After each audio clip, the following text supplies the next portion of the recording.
we realized that a number of matches would have been played between both teams, some 18 matches.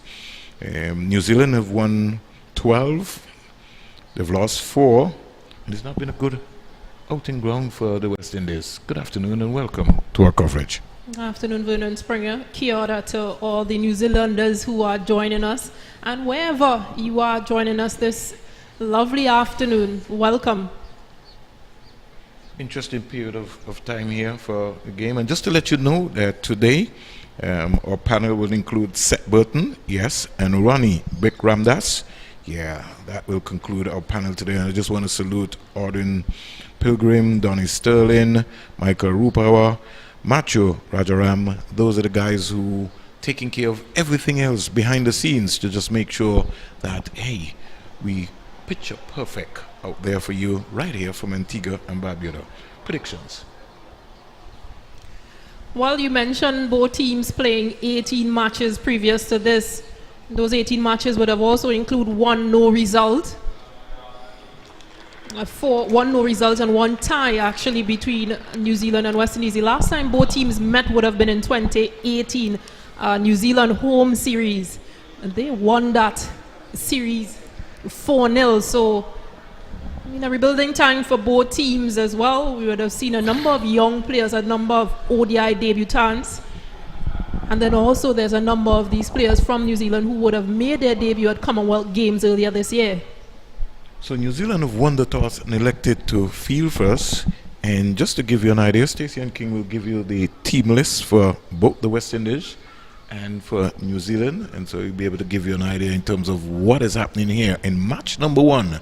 New Zealand women in the West Indies, right here in Antigua and Barbuda, and we expect a classic. West Indies made one change from the ODI squad. Shanita Grimman comes in for Stephanie Taylor, who's out for the first 2 games at least thus far. And we would have seen her retire hurt in the last ODI. They're going to expect Chanel Henry to continue with the form that she has been in those 8 ODIs. Hayley Matthews, of course, leading from the front and being number 1 all-rounder. A lot of big shoes for her to fill in ODIs. Aliyah Allen was pretty good in her standout performance with both bat and ball in that last ODI. So again, they'll hope to continue with that form from a New Zealand perspective. Well, there are 3 changes for New Zealand. Haley Jensen, Leah Tahuhu, and Hannah Rowe comes in for Brooke Halliday, Jessica, and Leah Penfold. So a bit of worry for them. They didn't start off as well as they wanted to in terms of that opening pair, but Maddie Green and Amelia Kerr, they've really been exceptional in the middle for New Zealand. Interesting times ahead, really interesting times ahead. And just to let you know that between both teams, there have been 16 half centuries, and leading the way has been Susie Bates with 60 of 39 balls, and this was way back in 2009. Stephanie Taylor, 58 not out of 56 balls in 2009, also in the ICC World T20. And then we had Sarah McGlashan with 84 of 55 balls in 2010. Deandra Dottin, who is not part of the West Indies team now, 58 not out of 42 balls in 2012. Deandra Dottin again, 52 of 50 balls in 2013 at Kensington Oval in Barbados in the Tri-Nation T20 series. Susie Bates, 50 in New Zealand, 2014. Susie Bates again, 57 of 51 deliveries in 2014.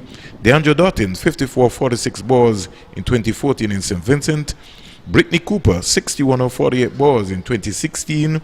Then we had Katie Martin, 54 of 35 balls for New Zealand, 2018. The West Indies tour of New Zealand. And then we had the West Indies captain, Hayley Matthews, 53 of 31 balls in 2018. To complete that, 51 not out of 31 balls, Stephanie Taylor in 2018. Amy Satterwhite, 71 not out of 42 balls, New Zealand, 2018. 65, Katie Martin of 42 balls in 2018. Susie Bates again, 52 of 53 balls also in 2018. And Katie Martin, 54 not out in New Zealand, 2018. The umpires for today is on-field umpires Carl Tuckett from the island of Nevis, and Shannon Crawford are the on-field umpires. Danish Ramdani is the third and fourth, and Michael Ragonat is the match referee. The players are coming out, And what has also been very sportsmanlike, Stacey and King, is that both teams have continued the method of first still controlling to kneel, which has been very, very supportive by New Zealand and the West Indies as both teams come out. Yeah, just the whole understanding and that conversation continuing of all lives matter. Both teams agreeing, both captains and players. Usually you find some players opting to respect that decision or that team decision in other ways, maybe by standing and making a fist pump or just standing and taking their hats off. But a good initiative to continue those conversations. Very, very, very timely as the West Indies opening with Hayley Matthews and Natasha McLean. So Rashada Williams is not coming out today for the West Indies as all of the officials and the teams take a bow, and we too also take a bow in the boot with our right fist to be able to salute the Black Lives Matter movement. We are seconds away from game time, match number 1. West Indies women versus New Zealand. Carl Tuckett quietly just hands the ball over quite easily to the New Zealand captain, and we're just going to be gearing up and ready to go so we can get some action here. Franz Jonas is going to start. So New Zealand, Stacey, starting with spin. Yeah, no surprise there after the series they've had where spin took most of their wickets. So it's game on, and umpire Carl Tuckett just looking around, making sure that everything is in tip-top shape. And the spectators are hustling in here at the Sir Vivian Richards Stadium for what we could consider to be a real derby. We will be bringing it to you live and in living color. First ball from Fran Jonas, the left-arm spinner. Matthews, the West Indies captain, the 6th for the West Indies team. She will start as umpire Carl Tuckett gets his left hand out, and he calls play. Looks at his watch, and we're raring to go. Matthews goes down, waits for Jonas, and she just punches this down to long on. First delivery for a very easy single. The West Indies are off the mark. Matthews is off the mark, and Natasha McLean, she comes in to strike.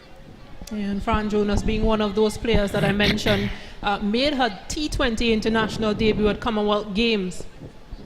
That game was against Sri Lanka. So we quietly look at Jonas, wearing the number 26 is Natasha McLean. She's just making sure that she gets her guard sorted out.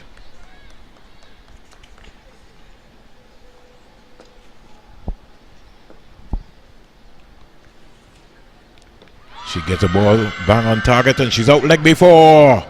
Natasha McLean caught on the crease. It kept low. She missed it. And New Zealand has struck early. McLean goes back without scoring. Yeah, an area she'll have to work on, because that last ODI, she was LBW to Jessica on one. Rather than opting to go back, Natasha McLean should have thought about going forward, getting forward early days in this match. West Indies are now 1-for-1 as Fran Jonas gets the breakthrough. So McLean before this game she would have played some 30 matches, 416 runs, high score of 82 against Pakistan.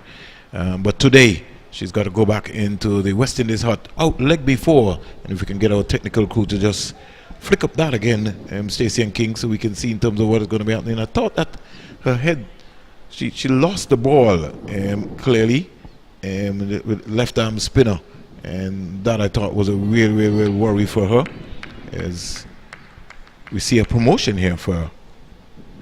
Is this a promotion, you would say, Stacey and King? Alan, normally we saw Shabika Gajnabi at that number 3 position in the ODIs. But a good little cameo from Alia Allen in the last ODI, 27 of 34, sorry. To see West Indies home Yeah. I think that deemed a promotion. You think?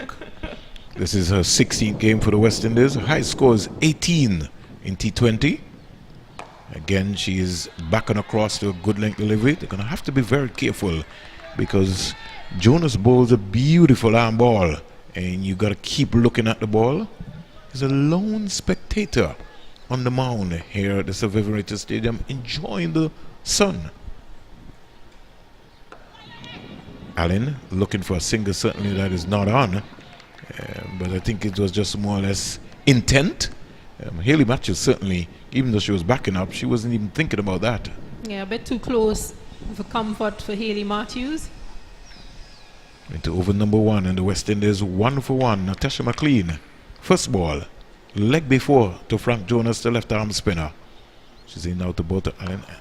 Allen is back and looking to beat backward point, can't score. And the end of over number 1, West Indies are 1 for 1. Matthews is 1, Allen is not.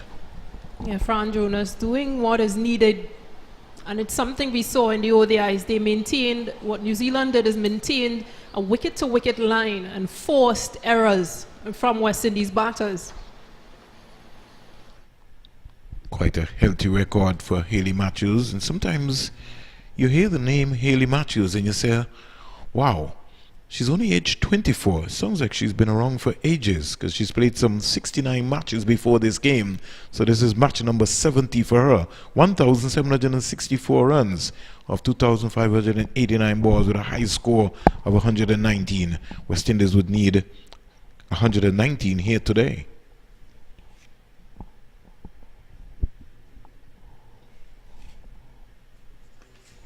So we're back with the action. Here is Matthews driving, can't score. So Jonas is being replaced by Jensen from the Sir Andy Robertson. New Zealand starting their second over. All important period of play. This is going to be a big moment, Stacey, for the West Indies team under the new captain. Here is a naughty shot by Matthews. No need to try and get fancy. They've got a slip. And we'll be advised to maybe just keep looking up the V.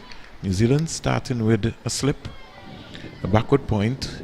Gully backward point. Cover. Mid on, mid off. Third man.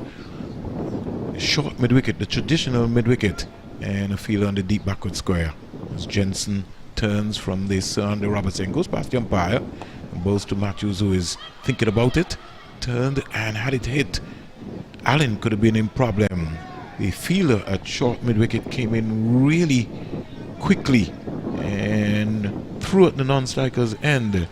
Looks like it was Georgia Plymouth, and maybe had that been a direct hit, Allen could have been in problems. And it's a good matchup too, because Hayley Johnson would have represented for TKR in the women's CPL. And TKR and Barbados would have played in the final of that CPL. So playing against Hayley Matthews a number of times in the 60 and that CPL, she got her twice in those matches.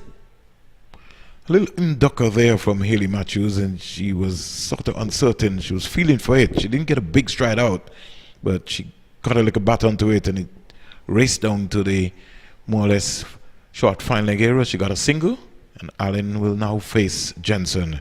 She's driving beautifully, can't score on the offside. Good cricket shot. And Allen has shown in the last game she played for the West Indies that she's a busy player. Yeah, she's always looking to rotate the strike. And again, this is a faster game. This is a T20 series, so T20 mode has to switch in really quick. Yeah, by the time you look, 20 overs have been bowled.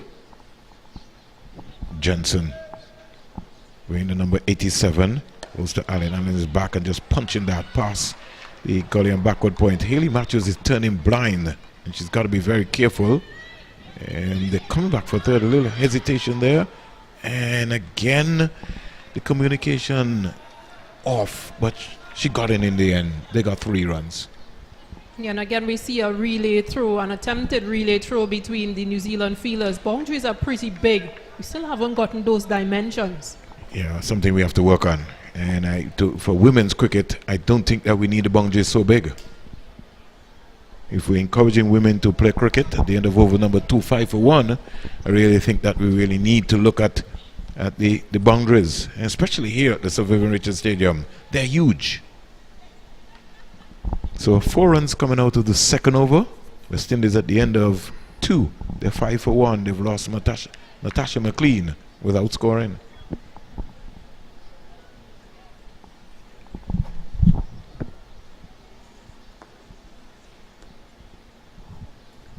Jonas, the left arm spinner, she's bowled well. The ball to Allen. Allen back and looking to beat the backward point fielder. Can't score. I think she would be advised to get a little closer, Stacey and King, to that ball. Yeah, it's a heavy offside field. That ring is set with 4 players. It'll be pretty difficult to get through that. Might just want to use the pace, and I was thinking about guiding it down that short third man area, which is vacant, but a good single in the end from Allen. Might not have the pace to be able to. Jonas is mixing up her variations, and so it's going to be. She's really not pace on ball, and that's going to maybe make it even a little bit more difficult for Allen. Matthews is into strike down the onside. She just turns it to the short fine leg, and just Allen is away very quickly, and they get another easy single. So the power play overs is going to be very important, and West Indies would hope to get off to an explosive start. Here, into over number 3, 7 for 1. Allen is 4, she comes into strike. And the West Indies captain, Hayley Matthews, she's on 3. It's the CG United T20 series, West Indies women versus New Zealand women. 5. Weekend is going to be a big one, Saturday, Sunday. Here is Allen back and trying to, Stacey and King, trying to see if she can get fancy, but there's no pace on, so she can't really get to manufacture anything. Yeah, in this case, her best option might be to just take pace off, get forward, get defensive, and just try to get in one of those gaps. Oh, the old sweep shot never goes wrong. Here's Jonas with another delivery between middle and leg, and Allen would have heard Coach Stacey and King, and she just turned it into the onside, right in front of the umpire, Crawford, and she gets an easy single. In the meantime, the score goes up to 8. Allen is 5, and Matthews is on 3, went over number 3.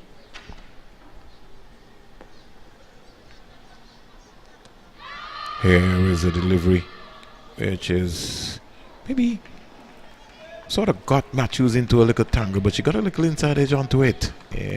Just down to the short third man area. Peel went up, but she wasn't really convincing. She did get an inside edge onto it. So over number 3 is completed.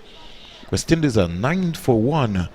Allen is 5. Matthews is 4. Natasha McLean, she's back in the hut for the West Indies without scoring. Vernon, something that I've also noticed is by some of the stats that has come in. This is New Zealand's first bilateral series in Antigua, at the Sir Vivian Richards ground. They've played so far at Grosselet. They've also played in Barbados at Bridgetown, but they've never played here. So this is their first T20 series in Antigua. Interesting piece of information there from Stacey and King. Here is Matthews losing her shape and just tugging this one up to mid-on. And she looked as if she made her mind up that she was going to be aggressive. She goes to 5. Both batters are on 5. And the score in the meantime goes up to 10 for 1. Jensen continuing from the Sir Andy Roberts end.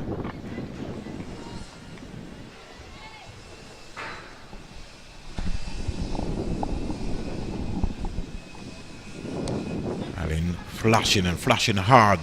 The third man will have some grounds to get around there. It looks like Jonas. They're coming back for 2, and they get it quite easily. And if you looked at what was happening in the ODIs, Frank Jonas has a weak arm, really feeling on the boundary. But good running between Matthews and good communication between Matthews and Allen. She picked up 2, and the score in the meantime goes up to 12 for 1. Yeah, which is why we've seen them on a number of occasions relaying. They've been chasing in pairs.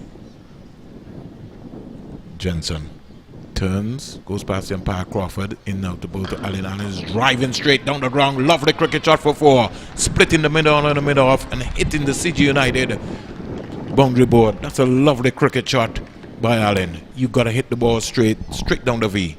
Yeah, pitched up delivery by Haley Jensen, more or less in the slot for Leah Allen. And with those fielding restrictions, third man and deep square out, a brilliant shot from Alea.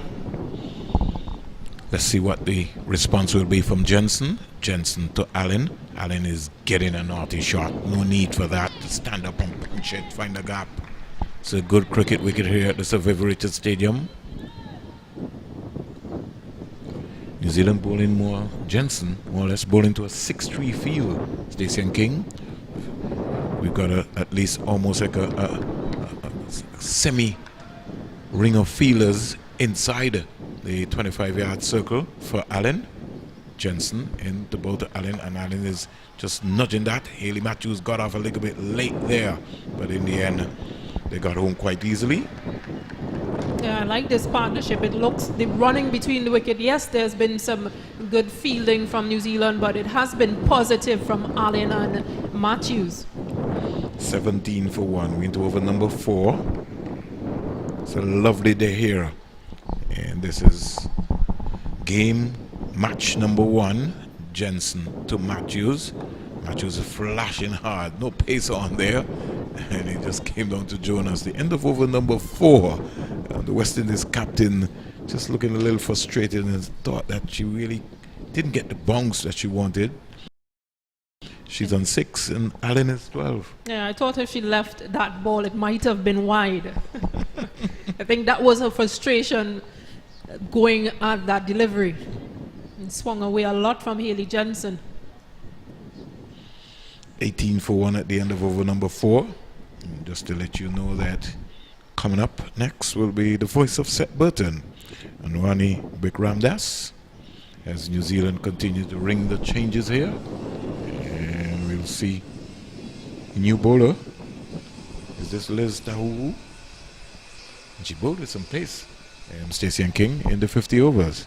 Yeah, one of the more senior players, Leah Tahuhu, made her debut in 2014. She's only played 6 matches against West Indies and has 5 wickets. So Tahu goes past umpire Carl Tuckett. Pitched up down the onside. She starts with a wide. And Gaze comes across nicely. Yeah, in the ODIs we saw just the same from her, just trying to bowl too much wicket to wicket and overcompensating by pushing a few deliveries down the leg side. Just seeing, well, we can see it, the fine leg has now moved a bit squarer. Tahu is in now to bowl to Allen and trying to roll her wrist over that one. Matthews in the end getting a leg by. So the score in the meantime goes up to 20 for 1. It's always very difficult. The breeze very strong here at North Sun Ground at the Sir Vivian Richards Stadium, blowing from east to west. So I think that might be a challenge in itself for Tahu. Down the onside again. And she's upset with herself, but this time Allen gets a glove onto it and gets a single. Yeah, well, she should be upset with herself because the field that she has is a heavy offside field. Just 3 fielders on the leg side. You see the point about having a balanced field in terms of a 5-4, because you tend to put you under some pressure. I have to be careful in talking to skipper Stacey and King. She looks at me as if, Vernon Springer, you have to bowl to your field. Down the onside again, pat onto it. And the fine leg will have a challenge. Will she get around? Oh, that's a magnificent effort. Beautiful effort there, looks like, from Jensen. And she would have saved 2 runs. Yeah, definitely. Haley Matthews got some bat on that. And Jensen, who was much more squarer, had to run away or run around to her right. And those are the efforts in which you like to see. Those are the match-winning efforts sometimes that are needed. Tahu goes past umpire Carl Tuckett to bowl to the West Indies captain, and she just clips this one beautifully down into the deep backward square leg fielder, more or less. Wide third man into the deep backward square. But there's a reason for that setting, as Stacey said. She's bowling in swingers, and she really would want to start them from just at least the fourth stump out. She's starting them more or less middle and leg, and she's having a torrid time here. Allen is 13. Another single onto the offside. And so, quiet period of play. Nothing much explosive that you can think about, really, except the lovely straight drive by Allen down the ground. So, by New Zealand standards, to be able to keep the West Indies quiet in the first power play is not too bad. 25 for 1. Tahu would want to end strong. She thinks about it. Down the onside, clipped away into the... It's gone all the way. The umpires, one bounce gone for 4. So a boundary to Matthews on the final delivery, and we were talking about her ending on a high at the end of over number 5. 29 for 1. More comments from you, Stacey King? No, I think we'll have a double change. The RS will be in the house. Ronnie and set.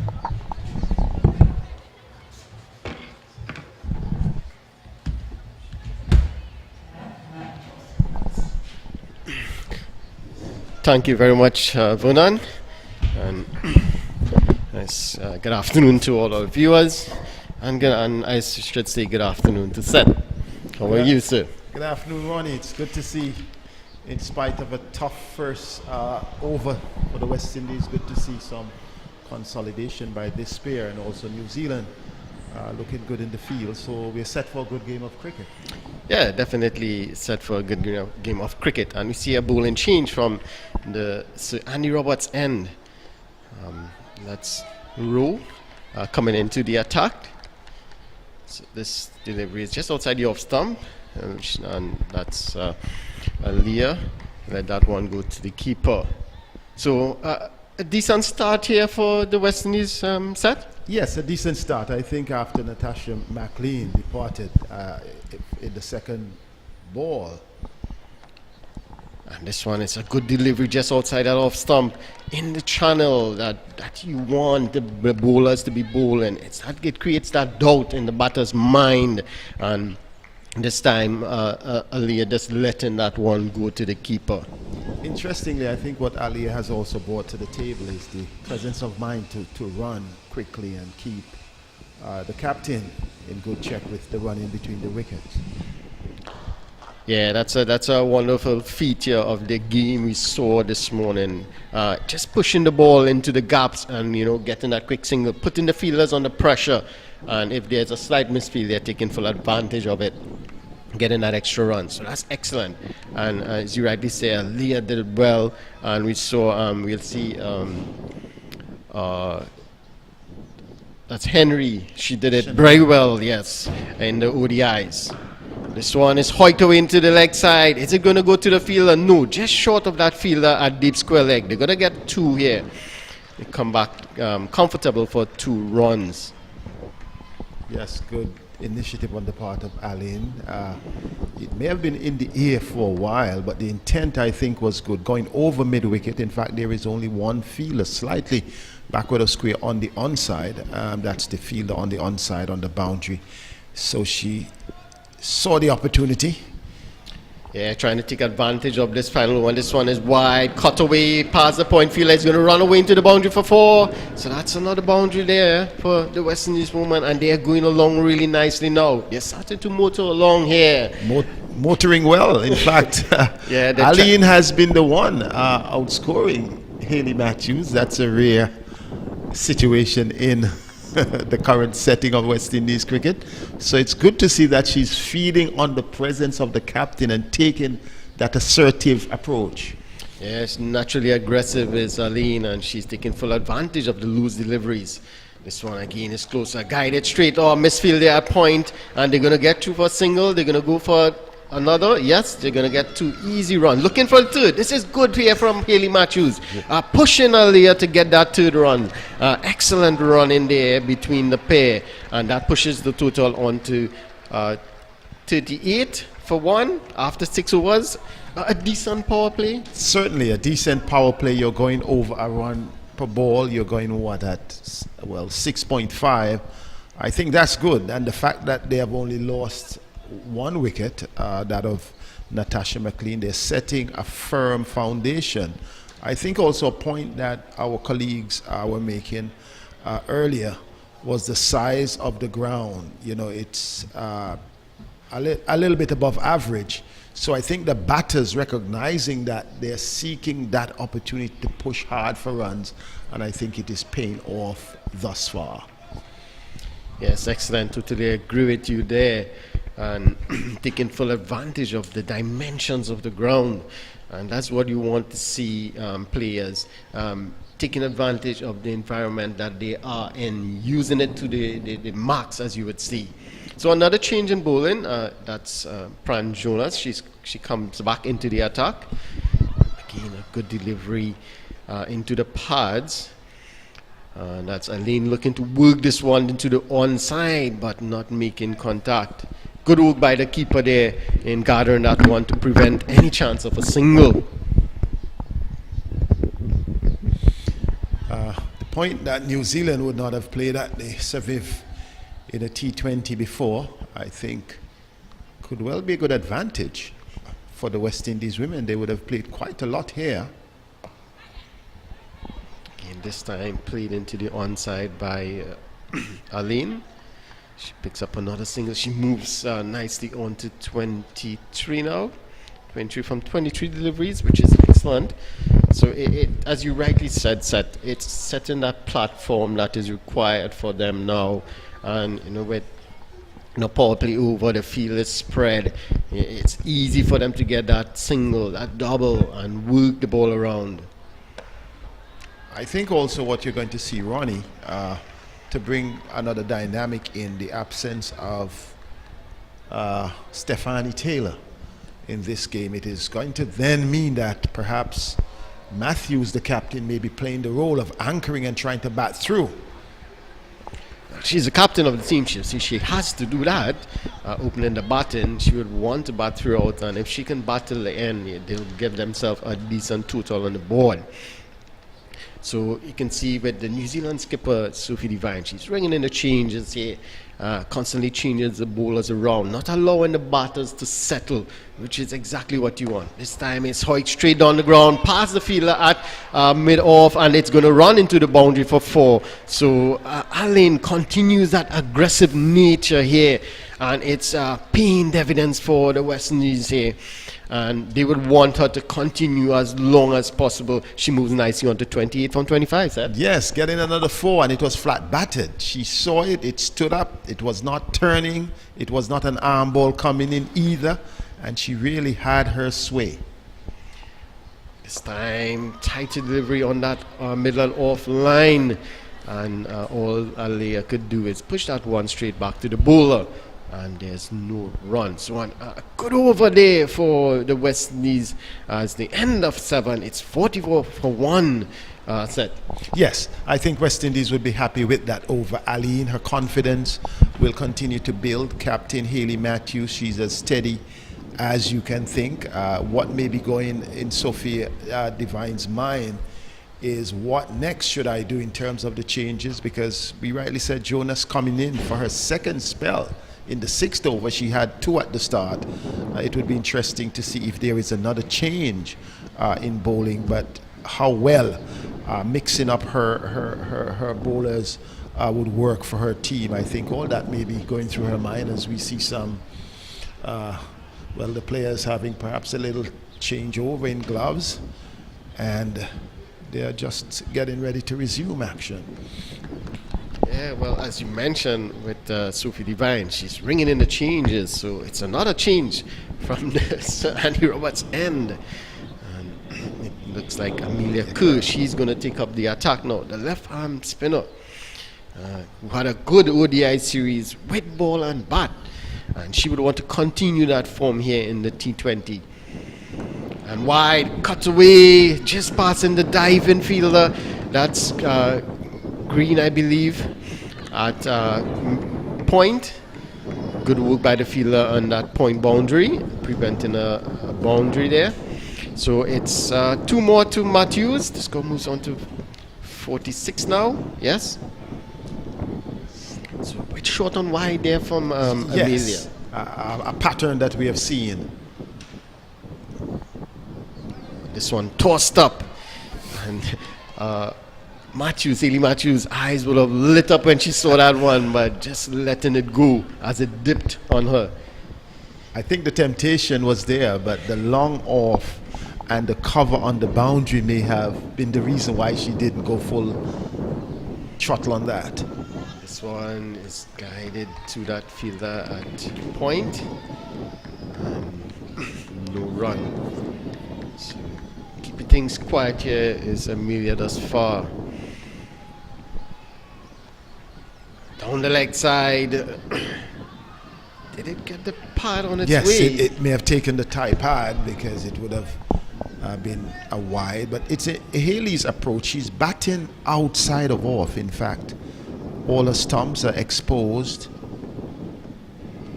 Yeah, this time wide outside the off stump. Yes, and you're quite right, Seth. And she's batting just outside that leg stump, so she's opening up herself to go over that offside field. There you see again, just allowing herself, giving herself room. Just that one fielder who's out on the cover boundary. So she's trying to open up that offside to go over the top, over extra cover. If she can go over extra cover, that's a short boundary. So she's trying to play with the spin here. This time it's cut away straight to the fielder at point. So she's trying to play with the spin here. Lucky for her, Amelia didn't bowl the googly to get on that back foot. That's right. But a good over nevertheless from Kerr. Only 3 runs come in from that over. But she did present a few opportunities. Temptation, I think, for Haley Matthews, who has taken a less dominant approach towards scoring. But there were a few scoring opportunities. But I think the West Indies captain recognizes that the responsibility lies heavily on her shoulders in the absence of her other senior batter and former captain. And I think oftentimes a player could be trapped in 2 minds. Do I play my natural aggressive role, or do I temper it and be less a risk? Exactly. The partnership moves on to 46. So a wonderful partnership here for the West Indies. It's another change in bowling. This one is hit just over the head of the fielder at mid-on, and it goes into the boundary for 4. So the aggressive nature of Aline here is bearing fruits for the West Indies. As you can see, Tahuhu just pulling that one on the pads. Well, just outside the off stump, and it's just in the slot, as you would say. And she just hits through the line of that delivery. And brings the 50 up at the same time. Yes, 50 up. Sam again cut away over that cover fielder. And, well, there's cover on that boundary. So they just get a single. So Aline continues to be aggressive here. Do you think that she should continue in this way, or is it necessary in this middle overs just curb that tempo a bit? I think she should maintain it, because she will feed from whatever decision her captain may have made out there. Yeah, I quite agree, because as you said before rightly, Haley Matthews is playing that anchor inning, so she would want Aline here to continue this aggressive nature. If she can get off and get a quick 50 or so, it will be excellent for them. It would not only be excellent for the team, but it would be huge for her moral, because we have reiterated over the past 3 years that someone needs to step up. So, and it's cut away in the air, runs away into the boundary, and that's square boundary, for 4 more. So Aline continues here. This one was given a lot of width there. Was short and wide, as you can see, and she threw everything, including the kitchen sink at that one. She hammered it. Yes, definitely. And she picked the gap well. She's looking so composed. For some time we have been calling and saying, outside of whom we may have called the big three, for the batters to step up, and she's definitely stepping up now. And this time it's short, expected by the fast bowler, and pulled away behind square for another boundary. So Aline is on fire here for the West Indies set. Yes, she's on fire. She's striking at over 136 at this moment. She is on 41 from 30 deliveries, and this is good. Hammering that one back of the square, two fielders coming around and could not stop it. I think it is important, with Stephanie Taylor not being here, for someone to show that they have not only the capacity but the composure to do that job, and she's doing it in an excellent manner with the support of her captain at the other end. Yes, I totally agree. Expert batting, and the feature of her batting, as you see, the end of the ninth over, it's 62 for 1. The feature of her batting is she's playing the ball on the merit. If it's short and wide, she's going after it. If it's short on that stump, pull it into the leg side. So she's playing the ball on merit. If it's pitched up, she's going down the ground. So it's excellent batting from her. It's not just swiping and trying to power the ball to the onside. It's excellent batting from her. Was that? It would be interesting, Stacey and King, who would have seen the pitch this morning, or this afternoon rather, would be able to tell us what sort of pitch that she thinks, or what sort of score she believes that her former teammates may be getting. More runs. Yes, so it's 4 more. So it's Amelia Cook continues from the Sir Andy Roberts end, and this time it's shortened. It's just wide of that off stump, and it's guided past that point fielder for another boundary. It's just using the pace of Amelia there and guiding that one, and it races away to the boundary. So we can see the outfield is very fast. Very fast. And after quite a period of rain, she's just 4 away from her half century. Oh, this time. That seems to be the wrong one there. That one coming back into her, and she was well positioned to cut or to glide. And then she was held up not only by the movement of the ball into her, but also a bit of bounce. So she would be confident on 47. Yeah, definitely. Here is Matthew being out caught. Unfortunate situation.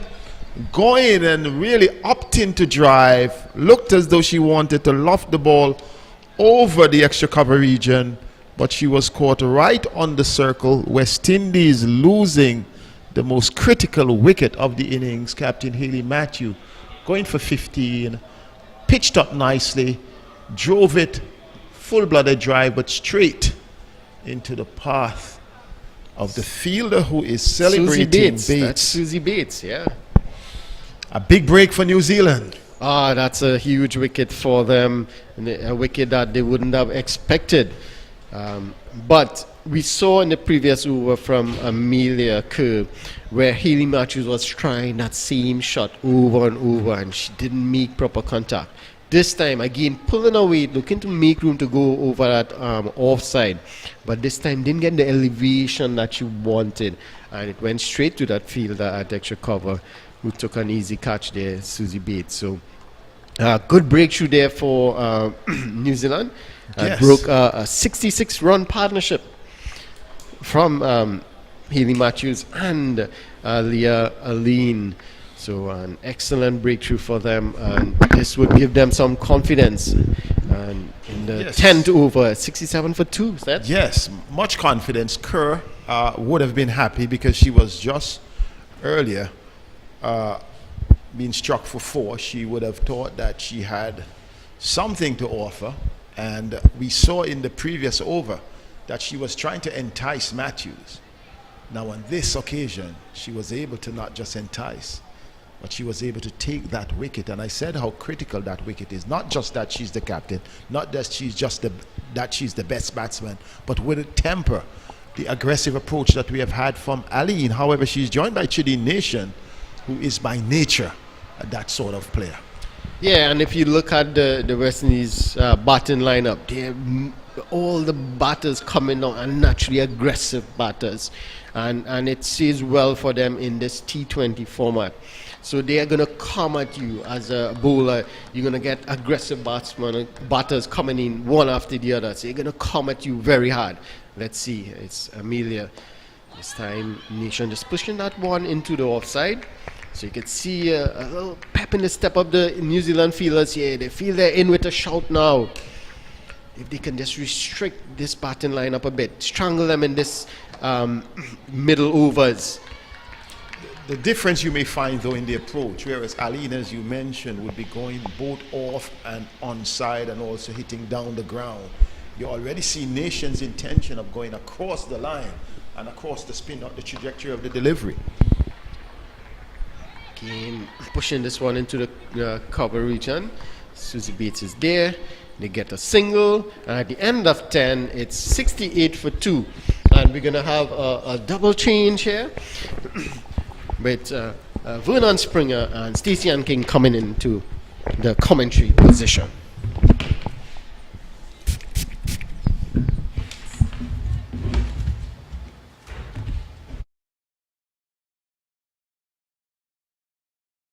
I want to thank our colleagues Ron and Seth. I call them the RS pair. We've just completed our partner period. Haley Matthews, Stacey King will be very disappointed in the way in which she got out at a critical time, as Franz Jonas will continue. In fact, her final over of her fourth spell, 1 for 11 so far. New Zealand looking to press the advantage on. And it's a chance also for Shady Nation to get some runs for the West Indies. She's back and steering this. But the ball just goes into the point area. Good afternoon again, my dear. Yeah, good afternoon, Springs. Yeah, Haley will be disappointed. 15 of 23, and earlier Allen was doing the majority of the damage. So there was absolutely no pressure. And now it sees the Shadeen Nation to decrease. Well, Shadeen hasn't featured in any of those ODI matches, so she'll be coming into this thinking that she needs to get runs. She just needs to be herself. Comes quite far thinking about a single. They get it in the end. It's a little bit risky. And umpire Carl Tuckett gave her the benefit of the doubt. I think she got in.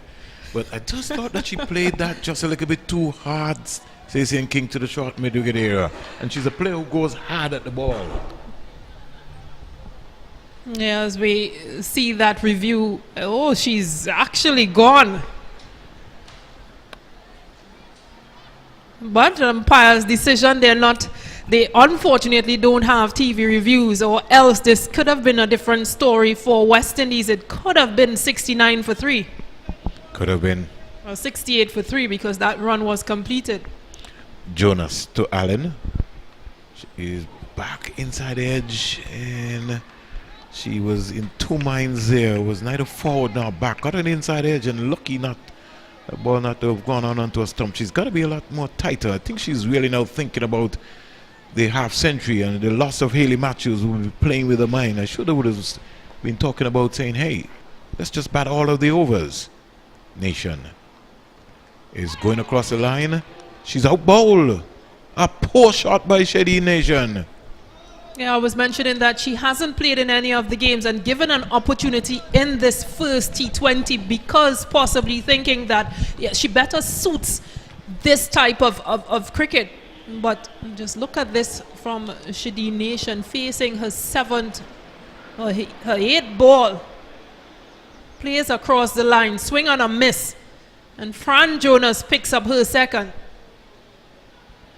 Worrying times for New Zealand, and chasing for West Indies, and it's sort of mind-boggling, because if Shady Nation has not played in the 50 over, why would she then come out at 4 today?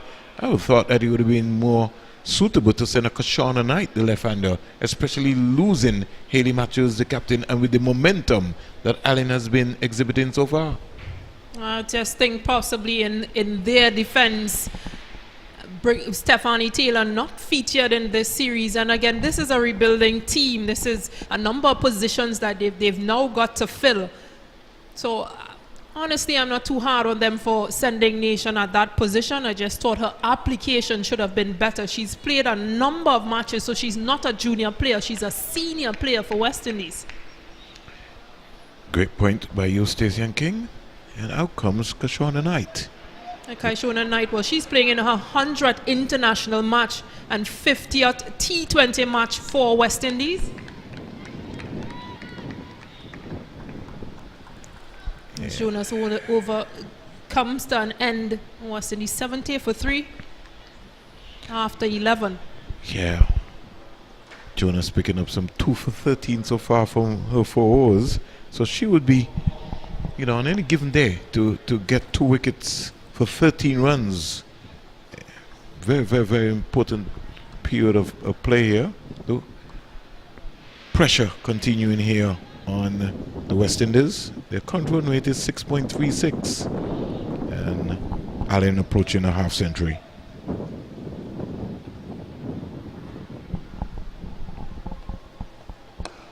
Here is a nice flighted delivery by Kerr. She's not afraid to fly the ball. She's demonstrated that during the 50 over series.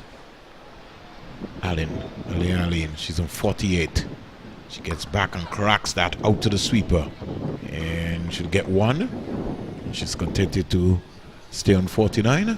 Yeah, and she has a very good strike rate, Leah Allen, versus both spin and pace. Against spinner, she averages 80. And against pace, she averages 56.09. So from her, a good batter, a good all-round. Well, she has worked on her skills quite well, and you had a very good display of that in the last ODI. Shauna Knight is just back and just clipping this out into the deep back of square leg area. Couldn't help but listening to Stacey and King talk about Shady Nation being a senior player. Some 38 matches for the West Indies, 406 runs, high score of 63, an average of 17.65 with 2 half centuries for the West Indies. So more or less she's bowled. Poor shot by Allen. And she would be disappointed with herself. And it really was a nothing shot, Stacey and King. She did all of the work and then got a ball trying to get fancy rather than just being tight enough. And we were speaking about that before. She's lost her stumps. She goes back bowl for 49.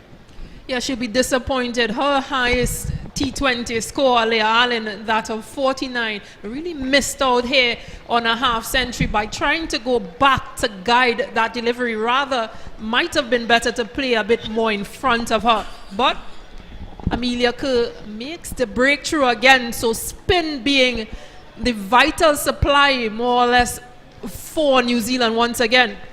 West Indies are in some trouble, 72 for 4. And I want to really not nail home the point, but talk about the point that Ron and Seth was talking about in the loss of Hayley Matthews. Because West Indies, they were gradually grinding their way and New Zealand were faltering around. And that partnership, yielded over 50 runs. And when Hayley Matthews got out, it sort of gave New Zealand a momentum straight away. So we have 2 new batters at the crease. Rashada Williams comes out for the West Indies. She originally opened. In fact, she's taken an off-stump guard. So this is going to be pretty interesting. So let me see what Rashada's approach would be. No helmet, a cap for the West Indies. And Amelia Kerr, who's bowled well. She bows to Rashada Williams, and Rashada Williams is trying to cut the ball straight on her stump. I think they would be advised to maybe look to play the ball more up in front of them, because when you're trying to cut, your head is moving and you have to be careful. Here is Kerr, and Rashada Williams just playing quietly on the offside, but she didn't get onto her bike quick enough, Stacey and King, and almost got run out. Yeah, it's a concern for me with her running. Yes, I know you want to get off the mark, but you're making that call. You've got to get in there quicker. So 12 overs bowled. West Indies are 73 for 4. Both batters in Knight is 1. Williams is also 1. And New Zealand clawing their way back into this game. It looks like Susie Bates will feature with her spin. And not medium pace. Yeah, Fran Jonas bowling out her 4 overs, 2 wickets, and 13 runs. Economy rate of 3.25. Impressive spell. You can't say more for that. So Bates, we're in a big number, a Michael Jordan number, a Kobe Bryant number 23. She's a big player. No need to tell you that. She's a big player for New Zealand. Here is Rashada Williams driving. Yeah, almost driven back in Bates' hands. I hope that she's not been dropped there. Let's look at this one and see what happens. Think it's drop? It is drop. Stacey and King. Here is, and again another leading edge. Rashada Williams trying to, but not get tight enough. I think she's squaring up. She's got to play the ball a lot more straighter. Yeah, have a look. Seemed to be tying herself up in a bit of a web from Susie Bates. Bates into both of Rashada Williams. She gets an on drive, low full toss, and just stroked it down the ground, getting an easy single. Yeah, it's a much better shot. And from an over pitch delivery from Susie Bates. And now our left hand on strike, so a lot of changes ringing in. Susie Bates will be very upset that she dropped Rashada Williams that early. That could have been 74 for 5. Or 73 for 5 at that point in time. She's going to come around the wicket now to bowl to the left-hander. Thinking about it, Kashona Knight. She's a 1. She stands up straight and punches it. Can't score. Just needs to just get a little bit deep and find the gap. These two are going to have to come up with a rebuilding process for the West Indies women. 74 for 4. Yeah, the leg side is quite vacant, so possibly an opportunity to work it into the leg and pick up singles. Good cricket shot there. She would have hurt coach Stacey and King, and she just rolled the wrist over into the leg side. Vast acres of land here at the Sir Vivian Richards Stadium at North Zone, so you just have to be able to just find the gaps. Something West Indies have been guilty of. 75 for 4. Both batters in Knight and Williams on 2. Williams is in strike. Bates to bowl to Williams. Williams is on driving beautifully down to Amelia Kerr at long on, who comes in off the boundary. She has a flat return into Bates. Over number 13 is completed. Bates' first over cost her 3, and West Indies are 76 for 4. Williams is 3, Knight is 2. Yeah, runs have really dried up since the dismissal of the informed pair of Matthews and Allen. Yeah, those middle overs, they were scoring 11 runs, 9 runs, 6 runs in at least the 6th to 8th over. And things have slowed up a bit, and with good bowling, of course, from New Zealand. And they've now switched the momentum. So, Rashada Williams has called for a helmet. Yeah, Elaine Turner, her mother, and her crew, they come to every cricket game at the Sir Vivian Richards Stadium, whether it is Cool and Smooth, local cricket, Leeward Islands playing, West Indies playing, women playing. They're out in their numbers, and trust me, that crew is going to get bigger on the weekend. I can tell you that. Divine to bowl to Rashada Williams. She's just clipping that one away. Full toss down the onside, easy boundary. Fine leg fielder can't get around. Williams gets a boundary. She goes up to 7. In the meantime, the score goes up to 80 for 4. Yeah, pace on, easier to score, and well played from from Rashada Williams, I beg your pardon. A wayward delivery from Sophie Divine. Yeah, well, this is something we saw in the ODIs once. She gets hit for a boundary. She comes back with an aggressive ball. She does. She's a competitor. She is a competitor. You could see that fight in her face.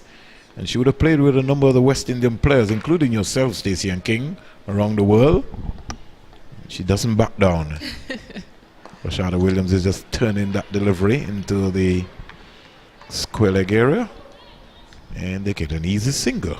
Good cricket overall so far by Knight and Williams. Yeah, I had a chat with her after that last ODI. Had some presentations and interviews to do, and she was saying, well, Stacey, I've got to keep up with these young players. A number of retirements, 4 New Zealand women in Katie Martin, Amy Satterthwaite, Frankie McKay. A number of them would have been standouts throughout the years. So rebuilding time for New Zealand, also rebuilding time for West Indies. Well, they've lost Deandra Dutton to retirement, and Isa Mohammed taking 6 months break from cricket. Shemaine Campbell missing out on this series due to injury. And Kaisia Knight, who is on surgical leave. So rebuilding time for both teams. Single tonight. Williams now in strike, thinking about a single but can't score. And both umpires, Crawford and Tuckett, have a communication line where they're expected to have 2 legal deliveries left in over number 14. In fact, it should be 1. Divine's first over so far has cost her 6. She's a competitor. We're in the number 77. Rashada Williams is coming down the wicket, and when she got there, she missed it completely and was thinking about a single, but had to scurry back into her crease as over number 14 comes to an end. West Indies are 82 for 4. They've lost Matthews, McLean, Allen, and Nation. Knight is 3, Williams is 8, and the current run rate is now 5.86 with at least 6 overs to go. You think you want to have a Vitamalt bet today? Well, they had a 3 run already, so be careful. That partnership you're mentioning about with Matthews and Allen, 66 or 55. Really helped to hold things together. Allen coming in at number 3 in this first T20 for West Indies. Single 2.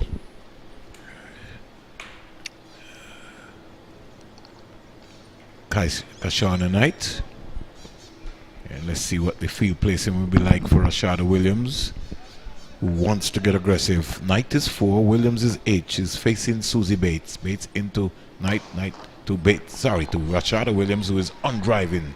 And she likes the ball in that area because she's a strong bottom-handed player, so the right hand comes into play. And lovely use of the feet there. And she could control, good balance. Like to see her exhibit the same on the offside. Here is Knight back, taking a risky single there. She's run out. That was a risky single. It's almost like hit and go. And the ball went straight to the fielder. And Knight took off, Williams took off. The throw came to the non-striker's end. And we saw it even from a distance. We called it even before Carl Tuckett sent it out. And direct hit. And she was left open. Boom. All over. Yeah, I think from Kaishona Knight, it was poor running because she didn't seem to really put in the gears to get to the non-striker end. She would have played the ball, so it's in front of her. She would have known to say yes or say no. Let's have a look again at that. I think it looks like Georgina Plummer.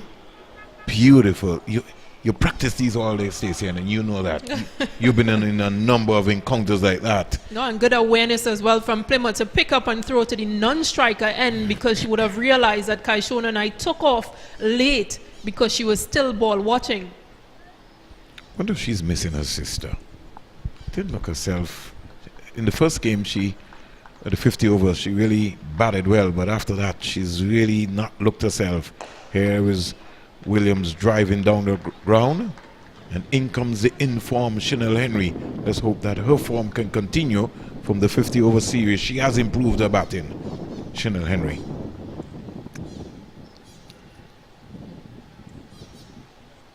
Chanel Henry also taking an, am I seeing right? Middle stump card, it looks like. or middling off. Let's see if she's taking that again. She takes another guard again. Okay. So let's see what the approach will be. Henry will face her first delivery. And Bates is going to bowl to Chanel Henry. Into Bolter and down the onside. She starts with a wide, goes past Gaze, and they will get a couple of runs if they want it. And almost suicide against Stacey and King. Yeah, they've got me in On my edge. seat, just shadowing a bit, trying to get my legs in. Yeah, they've got to run a bit better. Communication needs to be better. Why are they taking those chances? I would never understand. It's almost like a desperate situation that you're just looking to get runs, but you have to be careful. You have to be responsible. Henry still a naught. She comes quite forward. They offers forgives for a single, and then the direct it again, but I think she's got in with the dive. A good awareness again from Susie Bates. This one played into that onside. Soft hands, but Susie made grounds really quickly. Yeah, that dive just getting her in, Chanel Henry, but again another chancey single. 89 for 5. Henry 1. Williams is 10. She gets a full toss and clips it beautifully over the mid-wicket area down to the boundary for 4. That is a lovely cricket shot there. And that's her strong point. That's her area. She goes up to 14. West Indies 93 for 5. Henry is 1 at the end of over number 15. And the RS team will be back in track in Ronnie and set.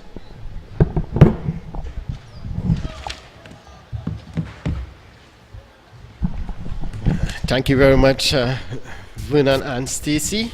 Stacey Ann, I apologize. Stacey Ann is okay with that. Stacey Ann has been it doesn't matter. She has been such a wonderful servant of West Indies cricket. Yes, a very kind and forgiving person. Yes, and coming straight off the field of play, as I was saying to Vinod the other day, into the commentary box, and she has filled that role in such an outstanding manner. And something that we're very proud of as West Indians. I know it's not often you have persons like that. In fact, I think she got into the box because before she retired. I'm going to research that. I'm just trying to play with it. Yes. 2019, I think we were at right here. This year, precisely. So she would have been there with all the tours by England, by Australia, by India, and last year against South Africa. So she has seen much, and it is really wonderful working with her, Ronnie. Yeah, and she was part of the commentary team at the World Cup as well. That's right. Don't forget that. It's an honor to share this booth with her. Certainly. Well, Chanel is ready, and Chanel is adding to her stature in West Indies cricket. Good sense. We were speaking about awareness. It's good to bring some awareness to the reality of West Indies cricket, that the three, well, we would have already had the injury to Stephanie Taylor, and also the retirement that I think still can be recalled. I'm not going to say who. The need for all-rounders in the team. This one is steered to backward point, and no one on that occasion was Shada Williams. Trying to see how she can push along. But Ronnie, it's 94 for 5. We have, 5.4 overs to go. How many runs you think? 4.4. Maximum of 28 balls. How far you think the West Indies can get? I think they will want to get up to at least 120, which would give them a good fighting total to work with. But if Henry could get off here, I think they could get in the vicinity of probably 130, 140, because she's that kind of explosive player. And when she's on sound and she's in good form coming off that ODI series, and if she can get off here, I think they're going to get into that 140, which would be excellent for them. Well, Jensen has other ideas. This one worked nicely into the mid-wicket region. They would not attempt the second run because we have seen one run out, and we have seen a run out that could have been, had there been any referral, or had there been that in play. And then we also saw a few other risky efforts, but perhaps it's part of the new approach, getting quick singles, something that you may have criticized the team for a year or two ago. You're seeing a change in that approach. Once again, we see Henry has been beaten, perhaps trying to decide whether to cut or whether to drive, play through the line, because her front foot remains anchored, her back foot also remains in the same position. What we're seeing is the flashing of the blade.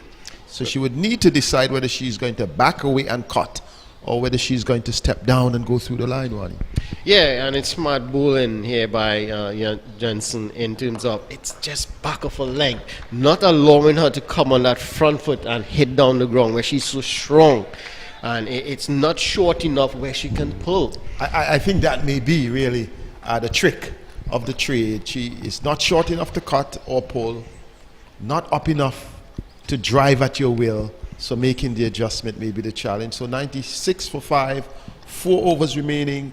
I'm going to put you on the spot. What will be the final score? Well, I will tell you this. At the end of 20 overs, I'll give you the final score. It is clear that you're not a betting man. It's clear that you are not going to put your word out and can't defend it. They usually say don't show the signal unless you're sure you can back it up, right? Correct. If there's no facts, there's no need. Yes, so just looking at, the partnerships, that excellent partnership between Haley Matthews and Aline of 66. And after that, there's no real partnership. And that is the problem. After that partnership, we had a partnership of 3, then 2, now 12. And now 11. So a partnership has been built here, and that is what is required. Batting partnerships, and when you build partnerships, you get that total that you want. The batters get set, and they can explode in the end. Divine is there. This one goes between the backward point and the gully fielder. Will it beat them into the boundary? It does. So 4 runs to is it Henry? It's Williams. So she would be, in fact, Chanel Henry. Oh, Chanel the Henry, 100 correct. comes up, and Chanel Henry will be happy because she is trending again towards that all-round status. We know her as a good, tidy, medium, fast bowler for the team. Pretty good in the field, but the batting needs to have its say. Oh, this one is well played. Square of the wicket all along the ground, but it will not reach the boundary. She picked that one nicely on the volley. Yeah, and you're right. She didn't try to overhit that one. Just waited on it and just guided it past that fielder and into the gap. So that's really smart batting we have seen from Henry here. Divine, this time it's a over pitch delivery. Full toss, just bordering on the wide line. Only a single. Chanel may have felt that she missed out on that one. Yeah, well, she dared to prove me wrong at that point where I said no, she's just waiting on ball, hitting them, playing with the piece. This time she went for brute strength and didn't get the timing. This time, oh, lovely catch, brilliant catch, diving to her right. Is it Jonas? That one flew off the edge and she flew like a bird and picked it out of the air. What a feeling, Ronnie. Yeah, that was excellent from the fielder. Let's see if we can get confirmation on the fielder. As you said, it seems like Jonas. And that was brilliant. Eyes on the ball all the way. And just cushioning it at the end. And yes, it looked like Jonas. And that's a right hand. That's a weaker hand.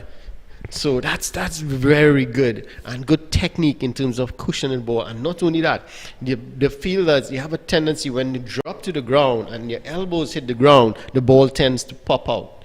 But it's good technique in terms of crouching and trying not to let that elbow hit the ground hard. So that's excellent. There we go again. And the timing was perfect. She was already in the air, took it nicely to the right, and landed well, which is critical. And New Zealand, they are really stepping up things here. Have the West Indies in a spot of bother at 103 for 6.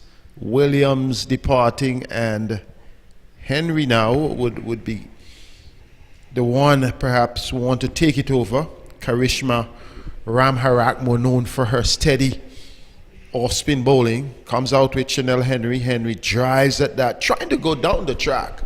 That one was pitched wider outside the off stump, and Sophie Devine would be completely happy with that over. Another wicket to the New Zealand team. The West Indies would be disappointing. Yeah, well, Sophie Devine would definitely be happy because she's the current #1 all-rounder in Women's T20 International. So she's showing her class here with both ball and bat, and well, we know what she's capable of with the bat. So she's really proven, showing that she is the #1 all-rounder, and Hayden Matthews is there at #5, followed closely by Stephanie Taylor at 6. So these are the players, the women that really show their class in the all-round category. And it's really good to see them on show here and showcasing their talent. It's this time, we see Ramharak really showing her intent, getting at least 2 runs here. In fact, that's Gajnabi. So we have had somewhat a change. Gajnabi right. Shabika Gajnabi. There was some thought that she could have come a bit higher in the order. No. Oh, this one is wide outside the off stump. Not taking. Well, I can see the thinking of the management here in terms of sending Nation and Henry ahead of her is to keep that attacking nature going. Yes. After that wonderful partnership between Elaine and Matthews, they would want to continue that aggressive nature, and that's the reason probably for sending those players ahead of Gajnabi. Well, she fell in that situation. She was going down the track, wide signaled by the umpire. In fact, all the stumps were pulled towards the leg side because she was definitely doing something good, going down the track, but may have lost her footing, but had the presence of mind of anchoring back. And that's a good piece of work there by Easy Gaze in gathering that one wide delivery and trying to get back to the stump. So that's wonderful work all around there by both batter and keeper. So doesn't look as though they would get up to what I thought at one stage when we had that second wicket stand. I was looking at perhaps 140. They were going at just about 7 runs per over. Since then, they have really been set back here.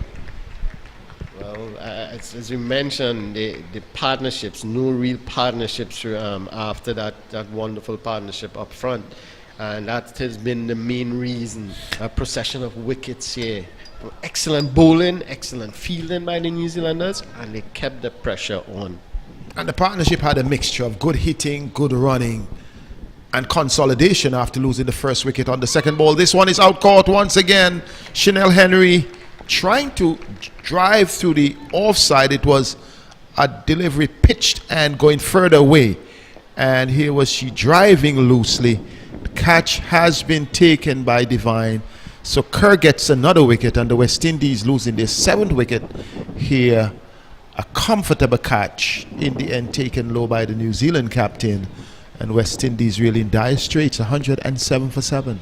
Yes, Amelia Kerr in 3.4 overs, 2 for 16. Excellent from her, and she really showing her class here. We saw it on display in the ODIs, and now with the T20 she continues to perform, and that's why the captain throws the ball to her when it's necessary, when need a wicket. She would throw the ball to her, and she generally provides. Delivers. Yeah, delivers. Yes. So taking her 3rd wicket for 16. What I like about her is the clever approach. She tosses it up when she wants, and at times she's flatter. But when she tosses it up, it is usually dipping. Therefore, it would take a lot of confidence for a batter to push forward. So she has been, you could say, the leading light here with the ball for the New Zealanders. She had the wicket of Hayley Matthews, which was a key wicket, and she also had the wicket of Alia Ali. Those two built that solid partnership for the second wicket, and I think once those two went, everything has been falling apart. Yeah, and as we could see, if I could give you a little more information here, after the ninth over, which was I think 13 or 14 or 15 runs came off that, the 15, and the other overs after that, the highest was 11. 11.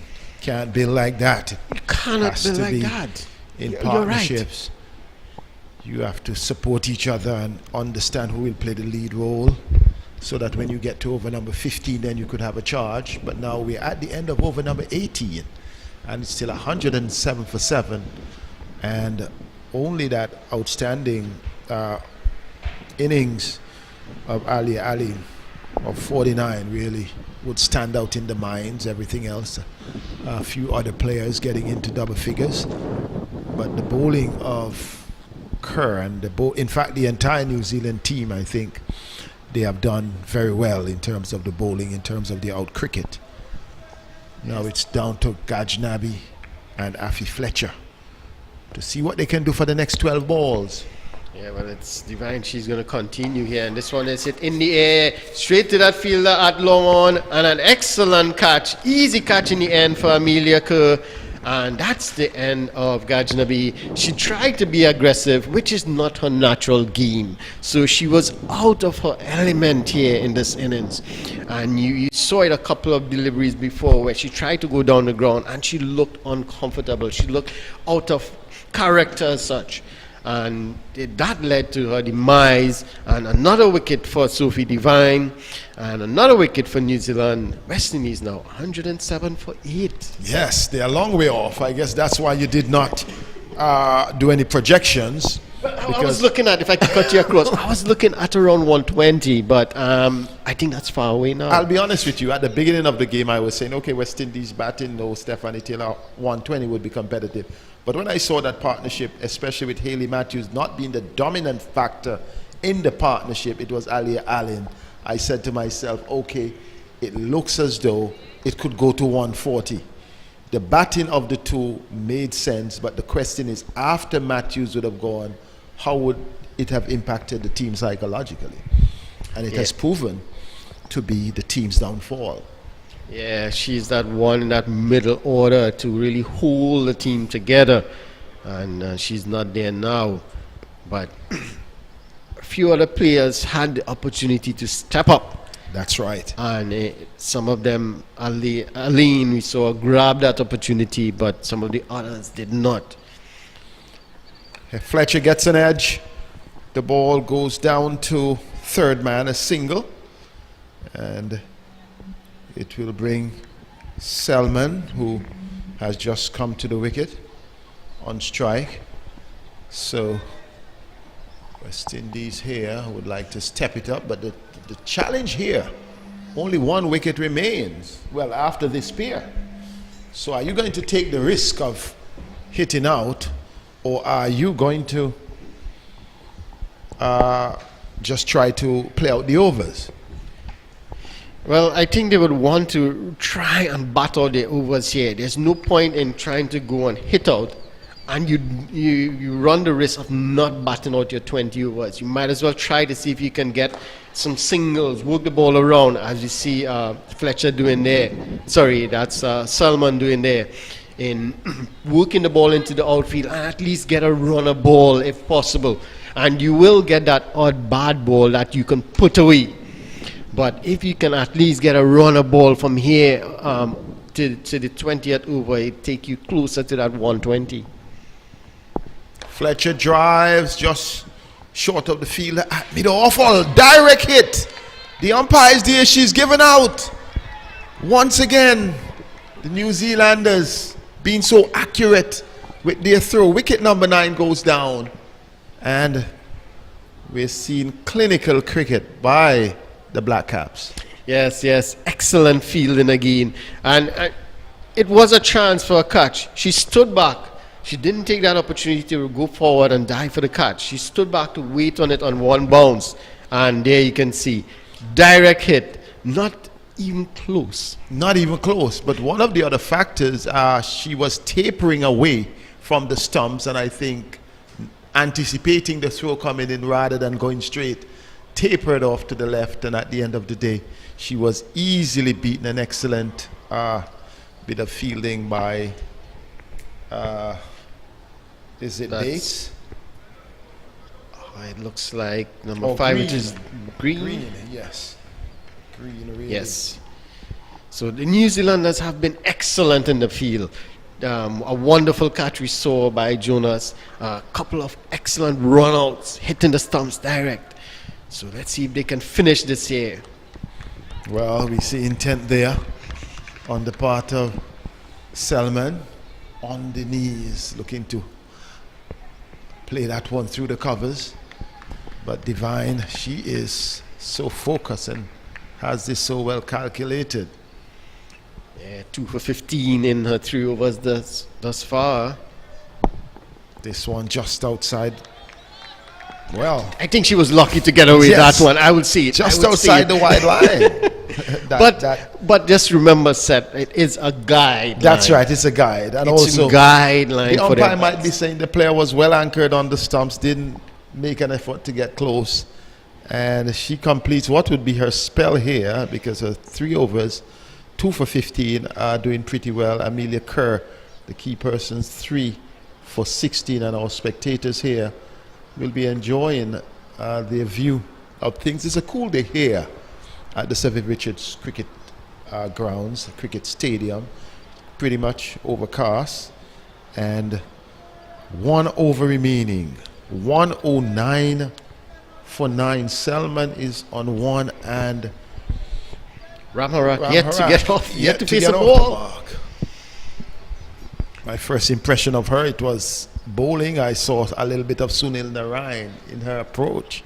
Perhaps she may have modeled the great man. Unfortunately, is not opting to be a part of the West Indies World Cup prospect, but I'm hoping that at least Ramharak would do well here, so that during this series, as the West Indies prepare for the World Cup in South Africa in February, she would do well.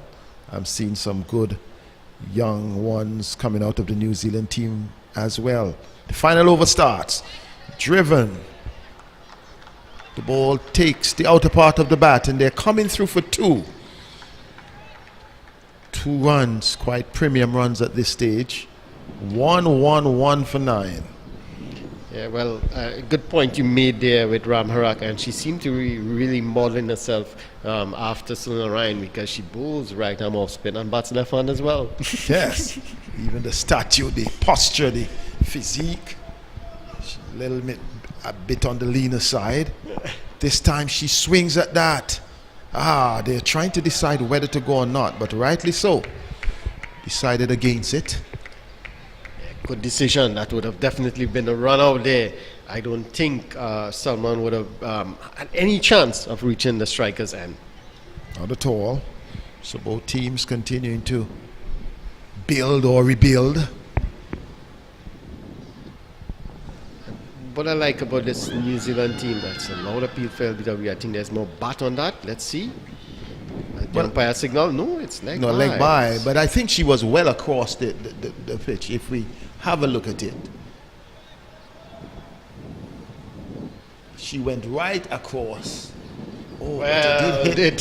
Yes, it hit the front on the back foot. That's right. That was right in front of the stumps. An interesting appeal, but I guess the umpire's decision is final. The umpire's in the best position, so let's. Selman gets 1 now. Will they push for the second? No. Selman is content to allow Ramharak to face the last 2 deliveries of the innings, hopefully 113. So they would have to get a 6 in order to get close to the 120 that you were forecasting. 120 would be good. A run per ball makes it more interesting than less. And the West Indies, they have good bowling, so it's something for them to work with. Good stroke, good effort, good intent. Only a single. out to long on. So Ram Harak gets up to 3 and the score up to 114 for 9. Let's see what Selman does with this one. 1 ball remaining.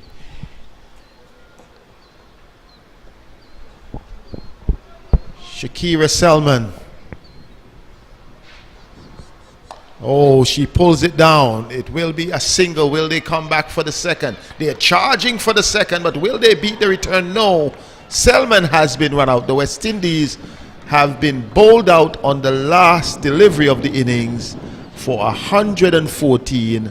Ronnie, your assessment of the innings? 115, I believe, because they actually got one. But I think that's the right idea from Ram Harak there, looking for that second one. But Shakira Salman, she was she wanted one. She was happy with the single, but I think they should have been looking for that second one. From the go. Yeah, if she had gone for the second one or looking for that second one, she would have got home quite easily. So at the end of the 20 overs, it's 115 all out. And say Salman ran out for 3 of Amelia Kerr. And it's not a bad total, 115. As you said, we were expecting them to get up to probably around 120, but they got to 115. But that represents a good comeback by the New Zealanders. After that wonderful partnership, as you mentioned, you were expecting them to get up to 140, probably 150 if possible.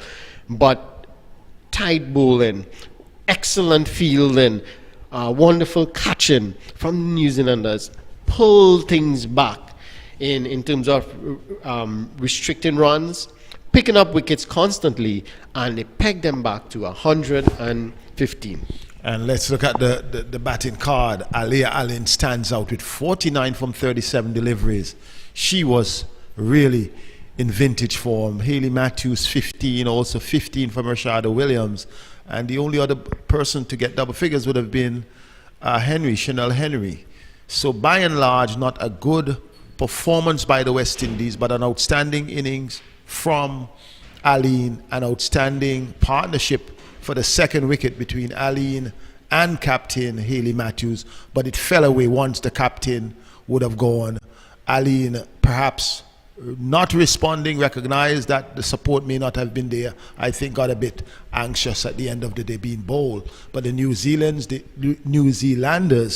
they were exceptional. 3 run-outs in the innings. But also, let's look at the bowling. Jonas did very well, 2 for 15. Amelia Kerr, she was exceptional, 3 for 16. I thought the standout bowler. And then Sophie Devine, the captain, 2 for 15. Yes. So the West Indies all out for 115 on the final delivery. So New Zealand would need 116 for victory, just under a run per ball. Yes, exactly. 115 in 20 overs. And we'll take a short break and we'll be back to see how the New Zealanders, how they would pace their innings in trying to get 116 for victory to take this first T20 international. We'll be back in about 10-15 minutes or so, and we'll see you then.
Welcome back to the Sir Vivian Richards Stadium, national hero of Antigua and Barbuda, right here at North Zone Ground.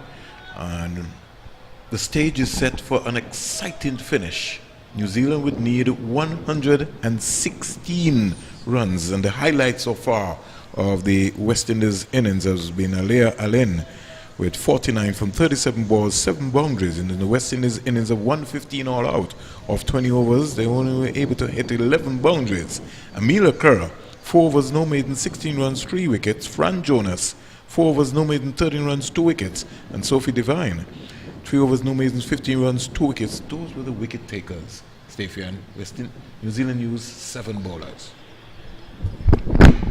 Yep, they did really well, Vernon, in order to restrict West Indies to 115. They lost wickets in very crucial times. The first wicket falling in the first over, then a 66-run partnership from Allen and Matthews. Then, yeah, again, that middle area that has been a struggle for West Indies. 3 wickets being lost in the 10th, 11th, and 12th over. So they never really gave themselves a chance to build partnerships after that.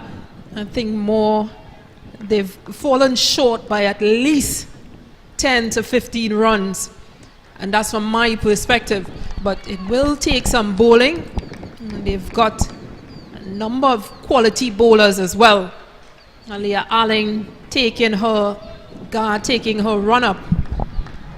She'll be expected to possibly share the new ball with Chanel Henry once again, as we saw in the last ODI, both players dismissing the opening pair, and that opening pair of Susie Bates and Sophie Devine, that experienced pair. Devine, some 17 matches in this series so far between West Indies and New Zealand. As we break for a while, she gets her first delivery, slashes it over cover for 4. New Zealand are off and running. They mean business. Yeah, it's a good shot given width from Alea Allen, and the 2 fielders that she has out, fine leg and third man. Yeah, that vacant offside area. Well, there's a change in field. The fine leg has now come up into the circle, and she has an extra cover. She's batting off stump. Down the onside, there's a appeal for a caught behind, but I think that seemed to have come off of something. That's why maybe that's for a moment we thought that she got a nick onto it. But Devine has played some 17 matches against the West Indies before this series, 333 runs. A high score here, Stacey Ann, of 46. So she's not at a half century yet. Susie Bates, in the meantime, she's played 18 games, 435 runs with a high score of 60. Allen to Devine into a... Ooh, that's a beautiful outswinger. Held its line, held its own. But the good thing about it is that Devine was getting a stride in and was not looking to get fancy. She was looking to get straight. Bates has come down and says, come on, you know, no need to try anything today.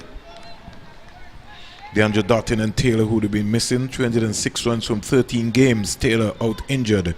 Some 12 matches against New Zealand, 343 with a high score of 58. Allen to Devine. She's back and cracking that out to the sweeper, Kaishona Knight. She'll get 1 run.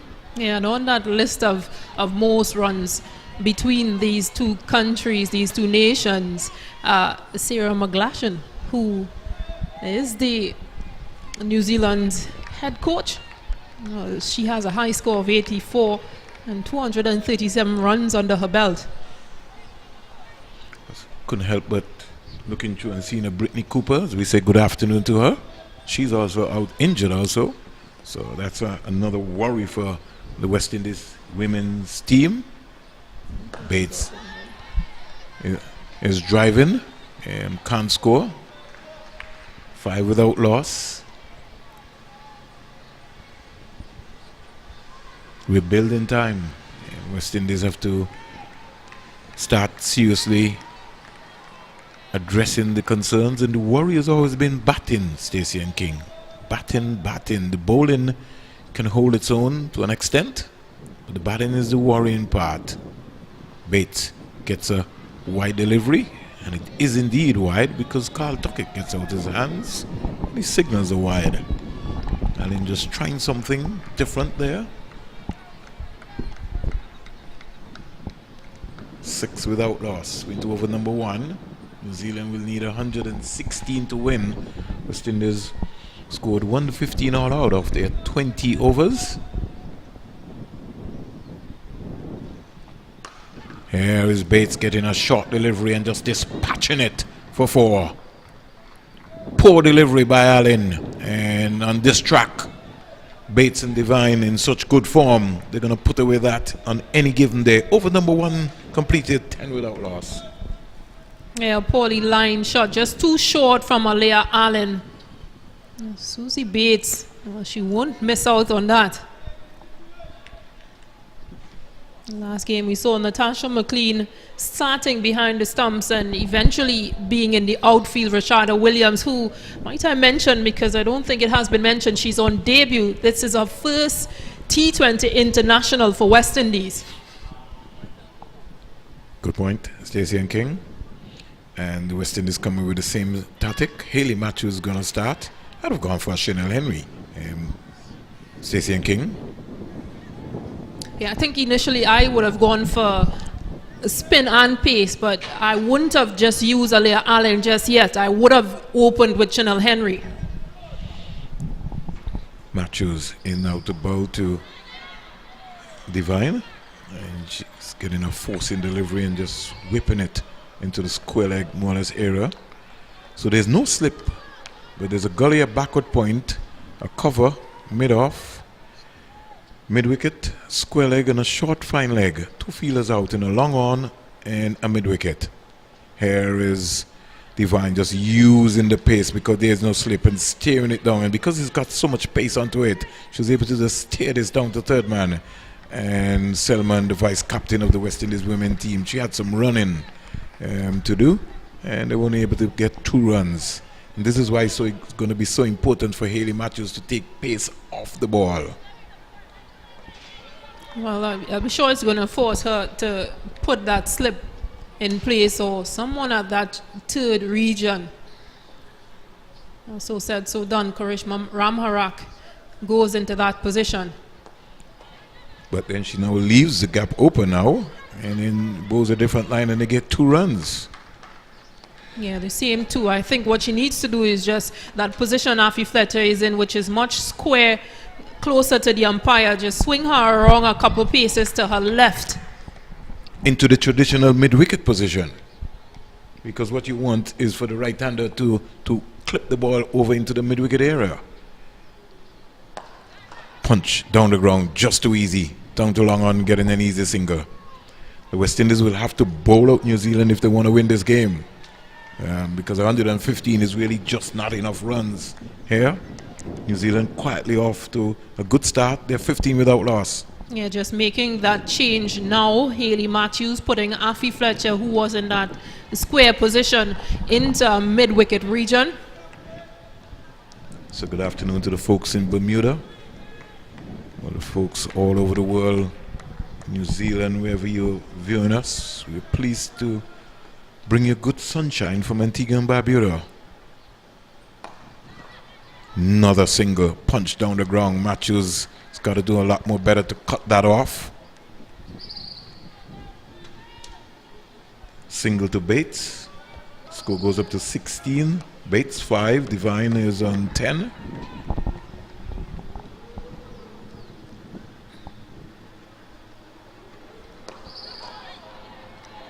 Good positive shot. And although she came forward, you could see the emphasis on playing straight. Over number 2 completed. New Zealand has 16 without loss. We're in the power play over. And Divine is 10. Bates is 5. Yeah, they'll need to get a breakthrough here. West Indies all pick up dot balls. Another 100 runs needed in 108 balls. So you need to either keep creating pressure or pick up wickets. And in fact, for Matthews as the skipper, they've now gone to a different tactic. So Allen started, And they now bring in Chanel Henry. But I was very much impressed with Chanel Henry bowling from the Sir Andy Roberts end in the ODI series. She's now starting from the Sir Curtly Ambrose end. Let's see what's going to be happening. No slip, but they've got a third man, a gully backward point, fielder on the offside, sweeping, cover, mid-on, mid-off, mid-wicket, and Nation at fine leg, or short fine leg. Here is Bates, just playing up the mid-off. She starts well, Chanel Henry. Yorker length delivery. Not Susie Bates, who can only just get forward and drive in a defensive sort of mode. His score against the West Indies has been 60 in 2009 off 39 balls with 11 boundaries in the ICC Women's World Cup in Taunton. That one, I think she's out leg before, playing across the line there, Susie Bates. She was advancing, but the ball was pitched between wicket, and the bat face was shaping towards the mid-wicket area. She missed it. It hit her on the boot. And I think because she thought she was advancing that she might have got away with it. But umpire Carl Tuckett raised the index finger and West Indies have struck. Yeah, when you talk about matchups, this is clearly a matchup from Hayley Matthews. Chanel Henry would have gotten Susie Bates caught out of her bowling in the last ODI, and again a full-length delivery that she tried to play across the line of this time around. So Chanel Henry making the ultimate breakthrough for West Indies women. Yeah, let's have a look once again. She tried to advance, actually made an initial move to the offside to open up that leg side area. Yeah, but good bowling from Chanel Henry. It just seemed to have come off the boot rather than the bat. So good decision from the umpire.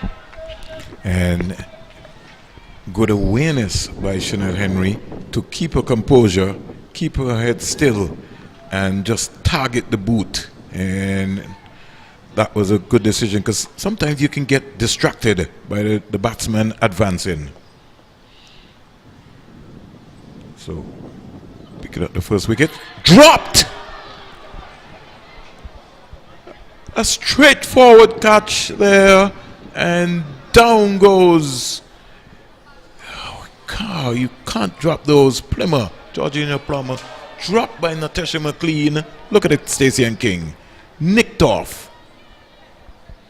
And McLean going with one hand rather than both hands. Yeah, not in a good position as well. She was still on the move to try and get that catch, even though it was already in her hands, in her gloves.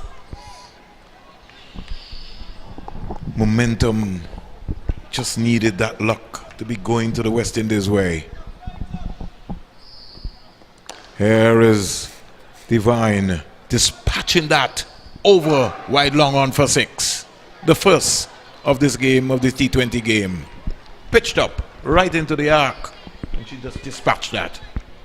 Yeah, similar delivery she got Susie Bates out with, but not Sophie Divine. She just gives herself enough room to go high and hard.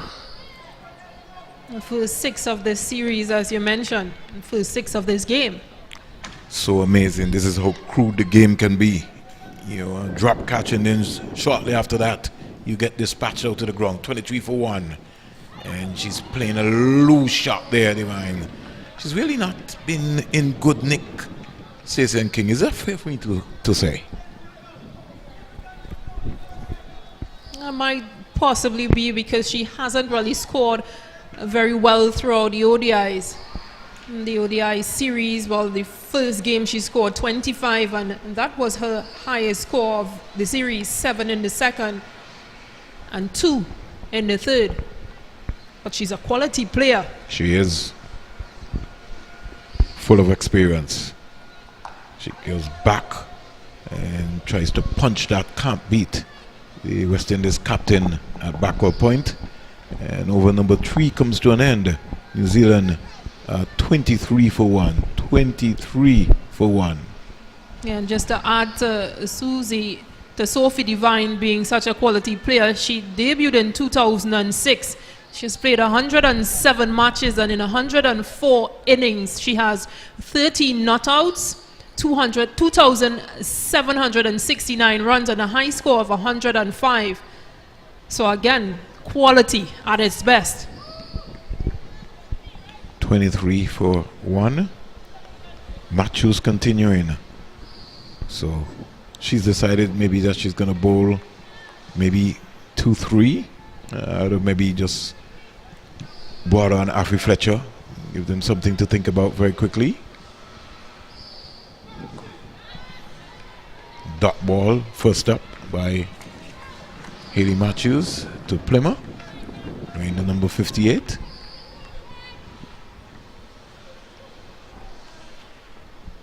Matthews from the Sir Andy Robertson, the West Indies captain, to bowl to Plymmer. Plymmer is back and whipping this out to the mid-wicket fielder, getting a single.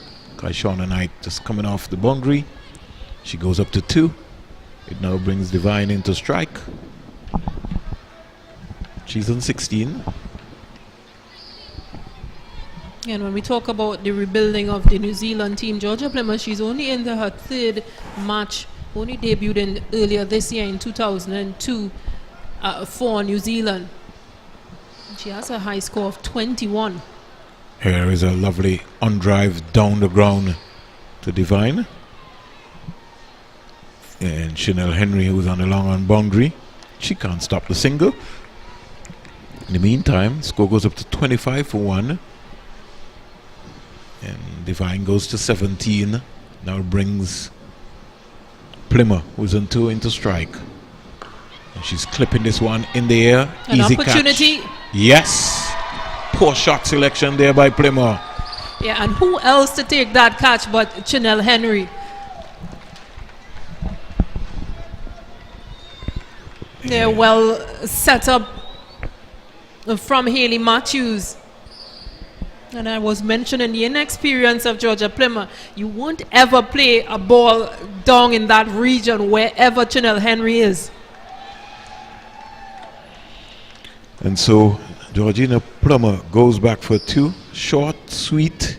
She looks a little aggravated in the way she got out, but that's a big boundary. And she just more or less just scooped the ball up. And an excellent catch by Chanel Henry, who's really enjoying her cricket so far on this tour.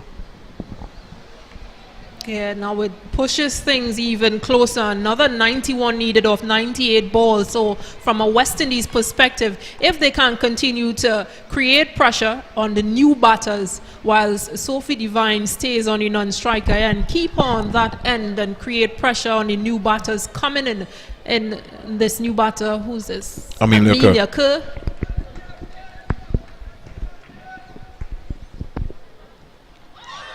Kerr getting a drifter there from Hayley Matthews, and cautiously not tight enough there.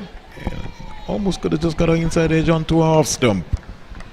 25 for 2. Kerr is not. She faces a second delivery as Matthews is in now to both, because she's moving around the crease and she's looking for a single that's certainly not on. And Afi Fletcher stops that in its tracks. 4 was bowled. New Zealand are 26 for 2. You heard there from Stacey and King. They've lost 2 important wickets. Bates and Plymmer back in the hut. And this is going to be an exciting game. So really wasn't to live long after the drop catch. Plymmer being dropped by Natasha McLean. Straightforward catch. You got to catch those. You got the gloves on. You got to get your hands up and take that. You practice that any day. That was just, you just never know what could have been happening there with Chanel Henry. But that's pass. And West Indies fighting on here. 25 for 2.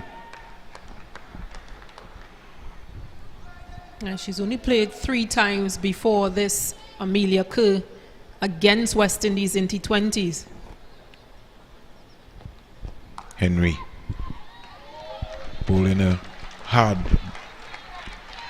good length ball there, but it was wide and lucky to get away with it.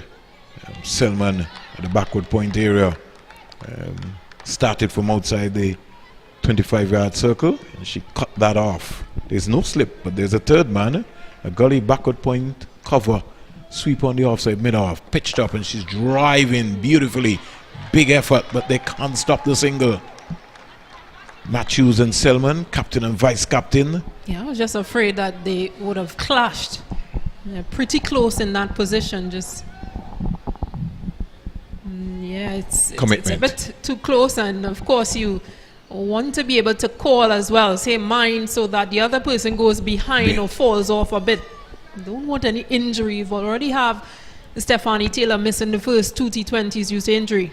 Here is a misfield from Afi Fletcher. A lovely shot, daft touch by Divine. Fletcher had to cut that off, and once she missed, it raced away down to the vacant third man boundary for 4. Good pace here by Chanel Henry. Yeah, well played from Sophie Divine as well, using the pace. Knew that that short third is in the ring, so once she beats her left or right, it will run away to the boundary. West Indies going to have to work on their fielding in the advancement. So that's an area that women's cricket has improved on tremendously. And with no Deandra Dottin in this team, it means that some other fielders will have to step up. Now straight away, Chanel Henry has sent Ashley Fletcher right back onto the third man area, and Gajnabi has come up inside to mid-on. Here is a crude area. Divine just chipping this over to the mid-on area and getting 2 runs. Short length, short delivery. Sort of hit a little bit high up on the splice of the bat, but she was able to get away with it. Had enough room, vast acres of space here at the Sir Vivian Richards ground at North Sound. She picked up 2. She goes to 23, and the score goes up to 32 for 2. Chanel Henry. And she goes back and pulls it. This time she's going to be out caught. It works. Henry on a roll here. The physio comes out. Who is he coming to check? Wicket to the West Indies. Yeah, her struggles continue in this series. Sophie Divine. Attempted pull shot. She got 2 runs previously because of that change of field. And this time around, didn't get sufficient on it. Could only pick out Shabika Gajnabi in that mid-off position. She has to go for 23 off 18. New Zealand 32 for 2. And by her standards, she will be very, very, very, very much upset. And that had a good pace onto her. There was a hard length delivery ball by Chanel Henry, who was certainly growing in stature and confidence here. And New Zealand, they're in trouble here. Is it Maddie Green coming out, Stacey and Kay? Yeah, but this is good from West Indies. They either need to pick up wickets or create pressure by bowling dot balls. And this has been an excellent over from Chanel Henry. And good field placing as well from skipper Hayley Matthews, who's into her first series wearing that cap. Here is an open face by Maddie Green, steering it wide of the wicketkeeper and down to the boundary for 4. And she's bowling with some good pace. 5 overs completed, 36 for 3. Green is 4. And this is going to be an interesting period of play. Henry, 2 for 18 from her 2 overs so far.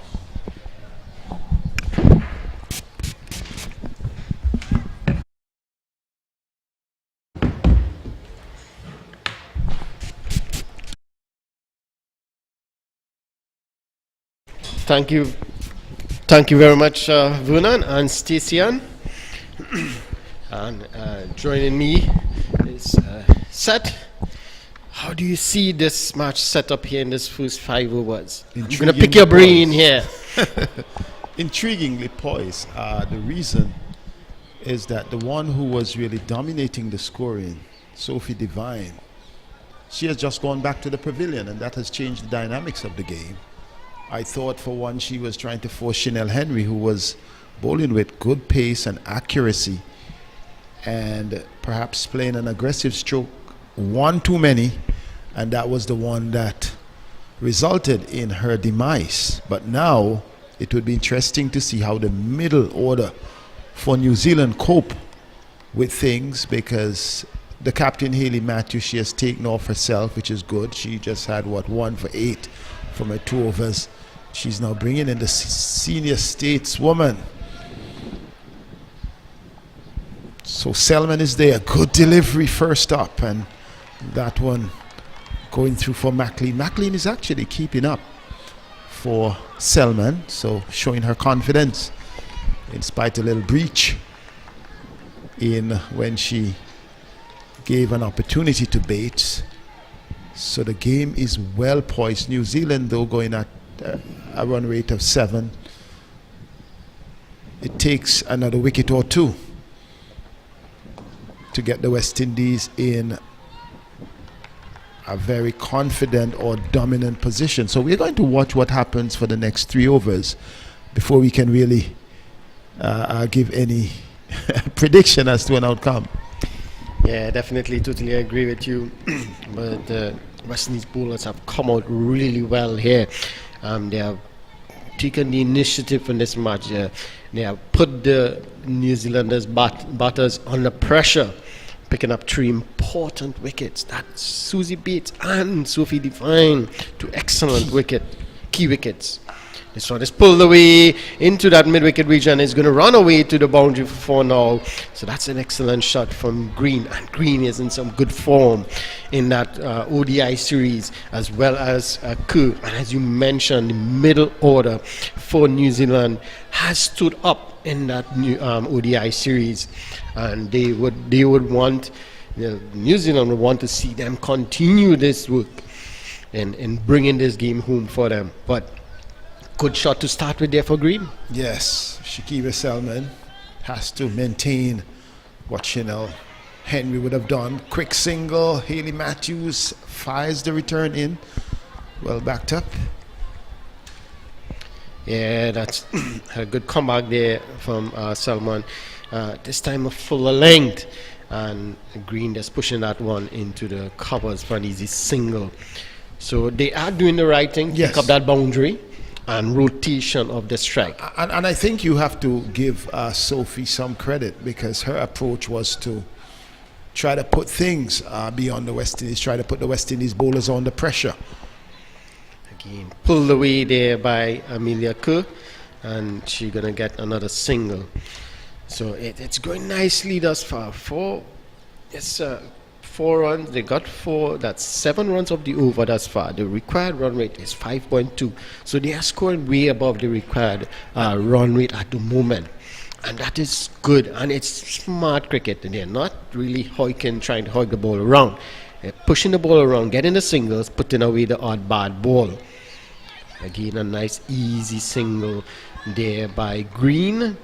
Score moves on to 36 for 3. So at the end of the power play, it's 41. Is it 44? Sorry, for 3.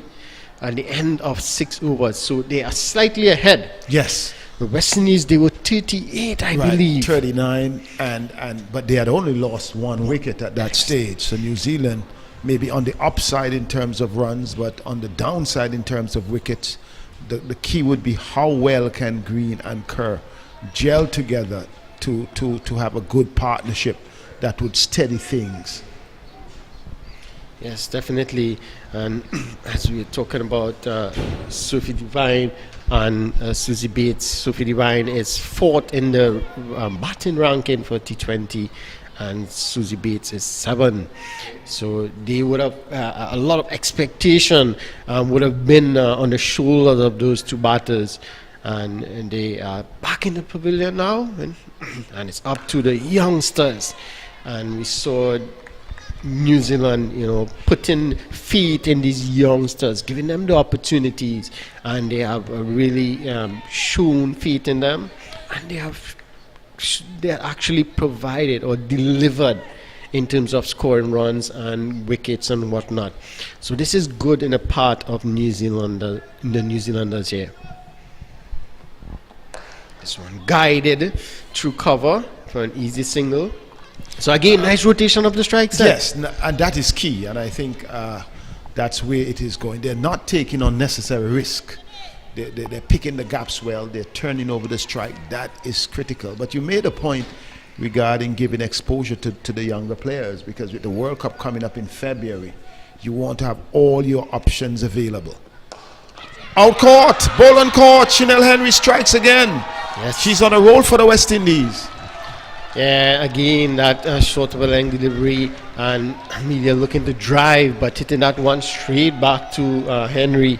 And Henry picks up a second wicket, 2 for 19 thus far. An important wicket, of course. She was the one that was studying the ship throughout that ODI series. Here is it. In fact, full pitch delivery, taking the toe of the bat. She was going towards leg, and that one taking the toe end of the bat. Chanel Henry celebrating. Now at this stage, you can say that the West Indies, they really are in charge here. Yes, with 4 wickets down, they definitely are in the driver's seat. But just remember, it's 71 runs needed of Strike 81. So they're still in grasp. They're still well in position to get this total. But as you rightly said, with 4 wickets down, that's difficult. And it's the 4 top order batters that are back in the pavilion. I must give some compliment here for the West Indies captain, Hayley Matthews.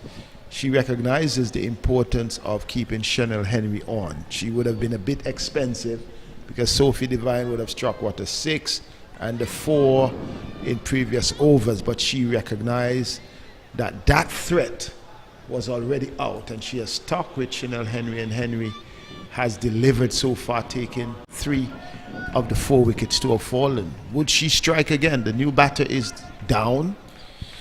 Would she take out down? Well, Would down go down? A good one on this occasion, and that was just outside the off-stump coming back, and she was beaten. Good bowling once again by Chanel Henry. Natasha McLean, she's giving support behind the wicket. Yeah, that's what you want to see when the bowlers does something special. You want to see the fielders support them, give them that encouragement to go to bowl and to bowl better, bowl quicker. Oh, good delivery. That could have gone anywhere. Run out opportunity, and she goes run out. Trying to escape here. The West Indies, they are on a roll. How it all went. Chanel Henry delivered a wonderful delivery. It may have taken the bat and also struck the booth of down. They are coming through, both down and green, deciding who should take it. Let's look at how it all went. And there was stop and start, and at the end of the day, the stopping and the starting ended up in the demise of green. New Zealand losing wicket number 5 with the score on 45 and weighing over number 7. Yeah, and that's green, an important wicket. She is well informed here in this series. It's interesting. Stacey was just mentioning off air. Let's look at it. New Zealand had 3 run-outs when the West Indies batted. Now the West Indies are trying now to turn the tide to show that they have the fielding competency as well. Well, that was excellent work by McLean there in terms of quickly getting the glove off and throwing down the stumps. That was excellent work. She was quick to the ball, and I think that caused that stutter between the 2 batters. The fact that she was so quick to that ball, and it provided that doubt in their mind, and it eventually caused the demise of green. This one is driven into the gap. They have gotten a single, would not attempt the second. Not a good throw coming from Kaishona Knight. Had to come off of the cover boundary. Single nevertheless for New Zealand. A good finish by Chanel Henry to that over, taking a wicket in that over. New Zealand here after 7 overs. 46 for 5. Green is on 1 down, yet to get off the mark. In fact, it's not Green. Green has already left. It's Jensen. And she is going to, well, they would rely on her to play a critical role now, because the top half of the batting, they would have already been back in the pavilion, and now it would be up to her all-round credentials. Yeah, definitely. A lot will depend on these two batters here to pull New Zealand through. Dawn is in some good form, and she had some good knocks in the ODI. So you want her to continue. If she can bat through the end, and a couple of the other batters stay with her. So far there have not been much partnerships. 16, 9, 7, 13, and this one just starting. So that, remember we mentioned that with the West Indies innings in terms of not much partnerships, and that was their downfall in the end, and only able to get to 115. So they need a partnership here now. Well, we have seen Ram Harak being brought into the attack. We have spoken about her, Karishma Ramharak from Trinidad and Tobago, having that Sunil Narayan sort of approach. Comes in off the back foot, out towards cover point. Chidi Nation fields, and there is no run. What would her approach be, your preferred approach? Would it be to attack stumps at this point, keep the batters under pressure, or maintain that outside the off stump coming back roll, or would you be going wicket to wicket? Well, with the field set, yes, I think she would want to be bowling wicket to wicket, because you have protection on the offside in terms of the cover, and you have protection on the onside with the backward square and the deep mid wicket.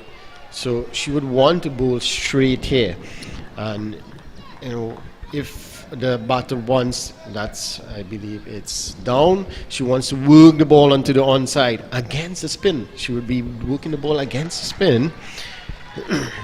So allow her to take the chance, and Ram Harak has excellent control. You're not going to see any loose delivery down leg. You're not going to see too wide of the off stump. Good wicket to wicket delivery, but well played by Down in the end. She's looking for a second, but has to back up. It's in the instinct of the player. Always look for the second, but the key is on the turn to watch and see where the fielder is. So New Zealand under a bit of pressure here. Ram Harak with her fifth delivery, feeling to her own bowling, be confident. In fact, the end of the over, a good over to start from Ram Harak, only conceding 2 runs. Yes, the end of 8 overs, it's 48 for 5. So New Zealand under a bit of pressure here. Just still only requiring 68 runs from 72 deliveries. So it's well under control in terms of the runs required. But that losing 5 wickets thus far it's a problem. As you can see there, Sophie Devine, Court Gajnabi, Bull Henry for 23, Susie Bates, LBW Henry for 5, Plymouth, she caught Henry, Bull Matthews for 2, Amelia caught on Bull Henry for 3, and the last to go, Green, run out. An excellent piece of work by McLean. Henry starting her final over. Good delivery, stayed down to, well, in fact, past the short gully fielder, down to the fielder at the wide third man position. 2 runs. Similarities, though, in terms of the batting card for both teams. You see the 23 from Sophie Devine standing out at the top as the 50 comes up for New Zealand. Then you see a string of single-digit scores. So the 50 for New Zealand coming up here in the 9th over. Good bowling on the part of Henry, a bit of loose feeling, a dive into her left. Rashada Williams not stopping the ball, only a single nevertheless. Yeah, well, she's known for her glove work, not really in the outfield. That's right. I was a bit surprised to see Natasha McLean behind when we have, that option. But Hayley Matthews knows best. Good delivery coming back. Her stock delivery. Trying to put some pressure on Johnson. Yes, it's an excellent spell from Henry. 3.33 for 23. That's excellent bowling. Considering that you're defending a relatively low total. You're defending on a run per ball. You have to take wickets, and that's what she has brought to the party, taking wickets. Poor feeling again once, but good recovery in the end by the vice captain Selman. A little lapse in the field from the West Indies. Haley Matthews would be delighted to have taken over the reins from Stephanie Taylor as a young player, and I think this gives her an opportunity to get full view as the World Cup beckons. The ball is played in the air but in no man's land between the wicket keeper and the fielder coming off of the fine leg boundary. Single in the end pushes the New Zealand score up to 53 for 5. Yeah, there you can see Henry in a bit of discomfort there after that delivery. That was a good short delivery from Henry. Caused a lot of problem for Down. She couldn't keep that one down in the end. But Down should be able to keep it down. But it presented a challenge. So Henry into a last delivery here for a spell. So it's driven straight to cover. There's protection on that boundary, and they get a single. So at the end of 9 overs, 53 for 5, still requiring 62 from 66. So it's getting a bit tight now for New Zealanders, and as expected, having lost 5 wickets already, it's going to be difficult for them. And so it's about a partnership here. Yes, they're going to buy their time a bit in trying to build a partnership. So you're going to get some relatively low overs from the bowlers. It's an opportunity for them. And Ram Harak, she comes back. She continues from the Sir Andy Roberts end, just considering 2 runs in her previous over. But some work to be done here for the New Zealanders. Again, this one is pushed into the onside and just for an easy single. So a lot of that is required. Singles, if they can just get 4 or 5 singles and over for now, just to give themselves a chance in the end. They're picking their singles, but I would love to see the fielders walking in. You're seeing a bit of that now. Walking. Oh, this one is played nicely down to backward of point for 4. Beating the fielder, Chidi Nation coming around. She timed it well. And with the slope, the ball beating the fielder into the boundary. A good opportunity there for New Zealand, really hammering that well all along the ground. Yeah, it was wide and a bit on the short side, so she had enough room to get across and cut that one. Found the gap expertly and picked up 4 wonderful runs. The score moves on to 59 now. Yeah, a lot would depend on down here. Again, easy single. So this is smart here, as we said before. And Williams goes down quite awkwardly there. Let's hope it's all well. Yes, she seems to be fine. But again, it's smart. Looking for the singles. When the bad ball presents themselves, they are making sure and put it away. Put it away and you get 6-7 runs and over. So this is very good from the New Zealanders thus far. A good tactical move by the West Indies captain, putting herself into the point position, and Nation at cover was able to cover that because it's good bowling, relatively good bowling from the West Indies, but we are not seeing the utilization of the onside coming into play, so therefore good wicket-to-wicket bowling once again we've seen from Ram Harak. Yeah, just that one bad ball that was wide and was put away. But other than that, it has been very good bowling from her thus far. As you mentioned, keeping it wicket to wicket. Again, a short fail. We have Ian Given, wrapped on the pad. So Ram Harak strikes in the last ball of the second over. And that's the end of down. That's a huge wicket here for... She has taken down. Yes, she has. Let's look at it. Yes. Over the wicket, wicket to wicket, wrapped in front, appealed and was celebrating before umpire Carl Tuckett raised the index finger. It is really an amazing situation for the West Indies at this point. 61 for 6. And Down is disappointed, but she has to go.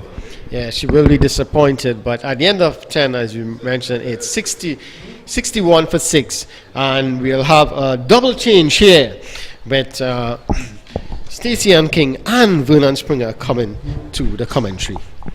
Yes, and we also have in our box, in our presence, the president of the Antigua Barbuda Cricket Association, Kuma Rodney.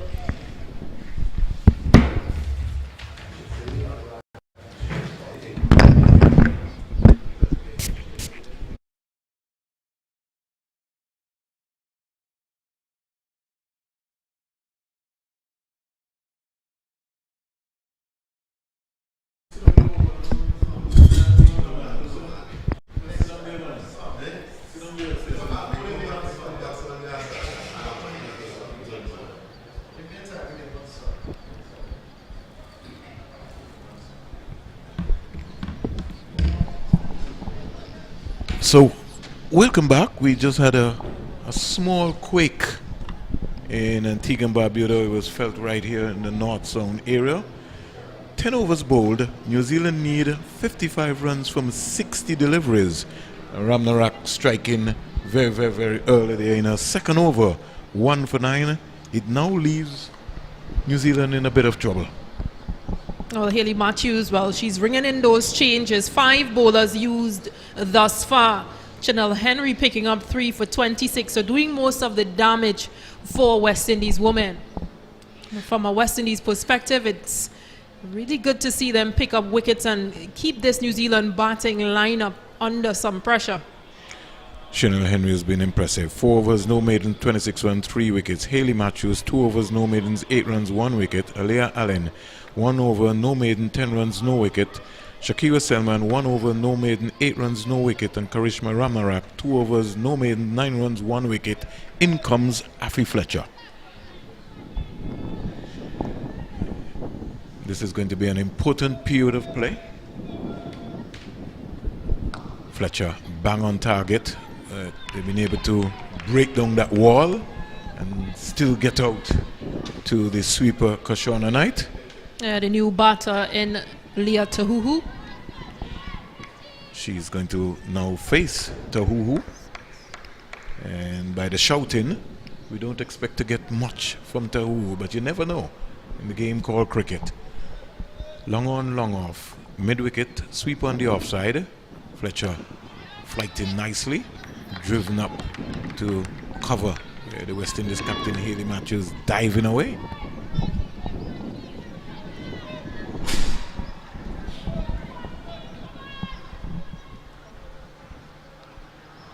Here is Tahu coming down on a flatter, faster delivery. Interesting game ahead.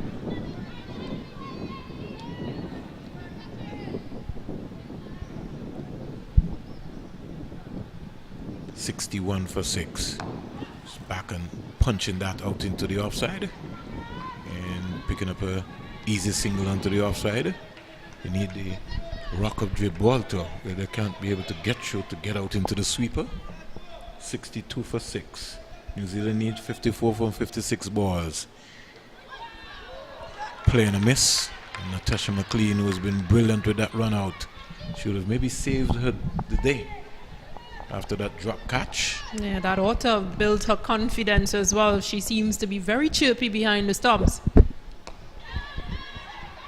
Oh, this is good pressure from West Indies. These dot balls will accumulate some sort of pressure and force possibly a rash shot from the spear. So West Indies ringing the changes here. 11 overs bowled, 63 for 6. Jensen is 6. This maybe might be the last respectable pair. Stacey and King for New Zealand, but we never know. Cricketers, we've seen stranger things happen. Well, definitely, because yet to bat is Hannah Rowe, Easy Gaze, and Fran Jonas. So most of their bowlers are still in the hot. And this is good from a West Indies perspective. You've gotten those wickets up at top, but this is an area that they have failed in previously, not put on as much pressure on the lower order batters. So an opportunity here to seal things off, create pressure. Ramnarak to Tahu, who is looking to on-drive. She seems to have this walk back as if she wants to take on the West Indies bowling attack. I don't know how you feel. She's a very tall figure, and she has a number of games under her belt. Again, pressure, top ball, and the pressure mounting here on New Zealand. Score remains on 63 for 6. New Zealand needs 53 from 52 balls.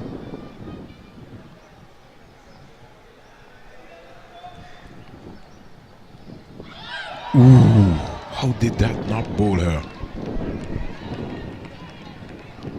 A good delivery from Karishma Ramharak, who has been pretty impressive in this series, given an opportunity because of Anisa Mohammed taking 6 months leave. Here is a slug out into the deep backward square leg area, and we've been able to get a single. 64 for 6. Jensen now comes into strike.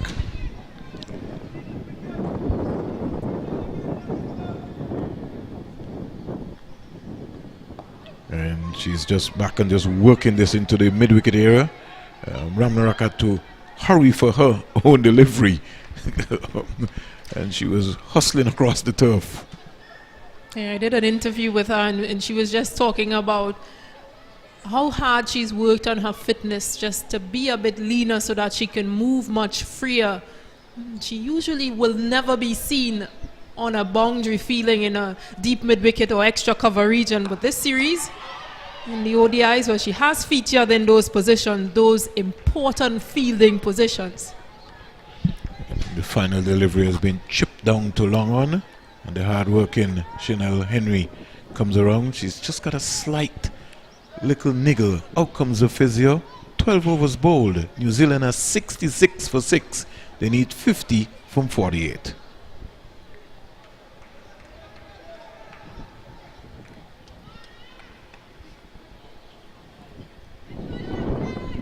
Conversations between this pair, Hayley Jensen and Leah Tahu.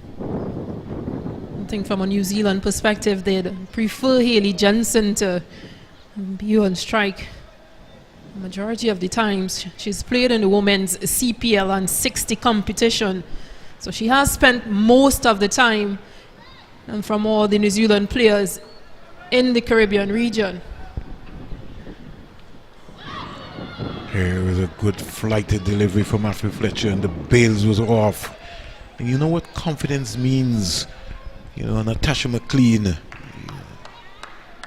after that spill catch, has really found her rhythm, and now she's the Energizer bunny in this West Indies team. Good take. Umpire Carl Tuckett said not out. Again, nice flighted delivery to Tahu. She's having a torrid time here to Fletcher. Yeah, I like this. I like this from Matthew Fletcher. Not too much of a loop to Leah Tahu, because she's quite tall, so you don't want to get into that arc of her swing like that. She's been able to get this one around. Coming around now, looks like Rashada Williams. So in fact it's Nation, and she looks like she's injured also. But they get 2 runs in the end. The score in the meantime goes up to 68 for 6. This is going to be a good contest between Fletcher and Leah. Fletcher thinking about it. Number 9 to number 6. And she's driving in the air. Oh, needed us an extra dive there, Hayley Matthews, to be able to just pull off that one. But in the end, it just not being able to stick. Yeah, but what an effort from skipper Hayley Matthews. She was airborne for some time, but didn't get there, but a good effort. 69 for 6. Jensen comes into strike. She's driving, can't score. Coming around nicely at the end of over number. Got one more delivery. Chanel Henry is all over. She's inside the circle now.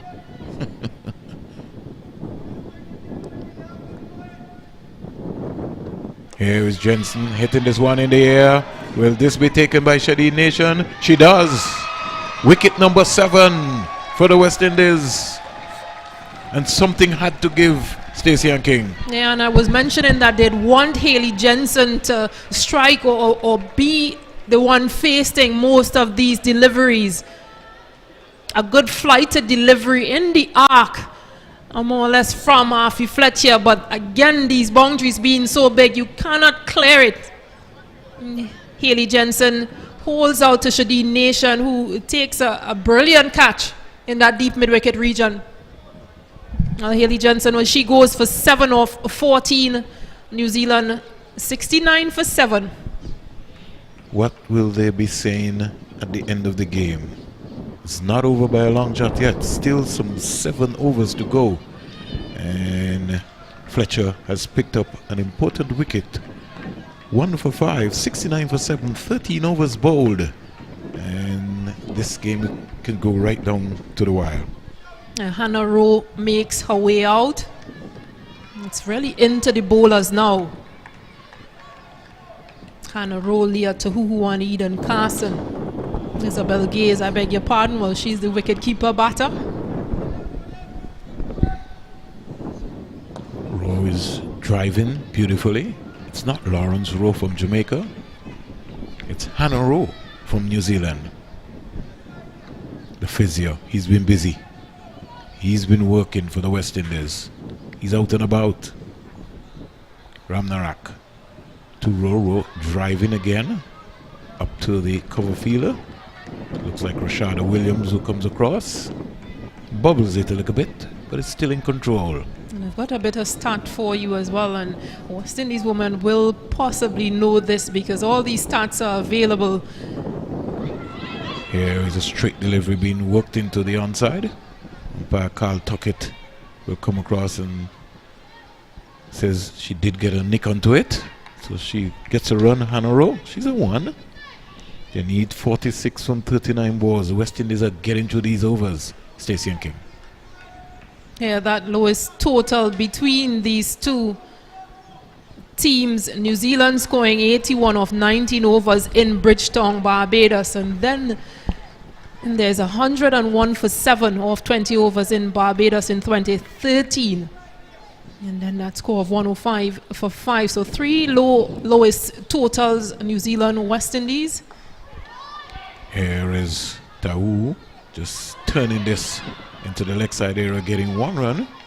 And Hannah Rowe, she's upset that she didn't come back for the second run there, but Hannah Rowe said, I don't think I could have been able to get down there. And with Allen charging on that delivery, she wasn't going to take that chance. Ramnarak, 71 for 7.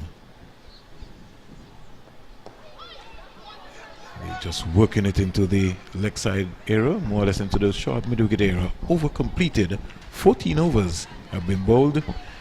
New Zealand are 72 for 7. 72 for 7. Tau is 8. Rowe is 1. New Zealand need 44 from 36 deliveries. And Ramnarak's 4 overs has cost her 15 runs and picked up an important wicket. Yeah, this has been a good showing from the West Indies bowlers. Leah Allen would have started off things just a bit expensive, 10 runs off her first over. But they've really come back well. Haley Matthews, Chanel Henry, Karishma Ramharak, Afi Fletcher. Again, it just shows the importance of having those variations as well. Because other than the spinners, Henry was exceptional with her change of pace. Fletcher. Flighted delivery, lovely on drive, good balance there by Tau, and they get 2 runs quite easily. Direct hit there from Shady Nation. Things could have been different for Tau. Yeah, Shabika Gajnabi doing the fielding and a good throw in the end.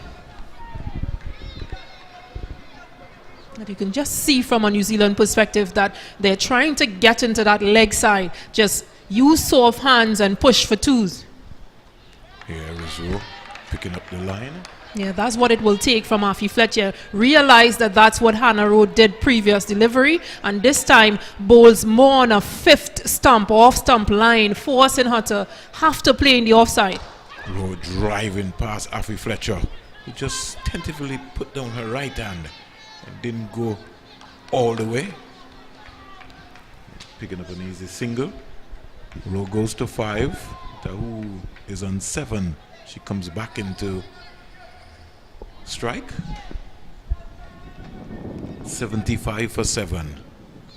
Short, fast punch, but can't beat the West Indies captain Hayley Matthews. Yeah, that's a bad ball from Afi Fletcher. Once that had beaten any of those feelers at point, it would have taken some work from Alia Allen, who is in cover, to get around.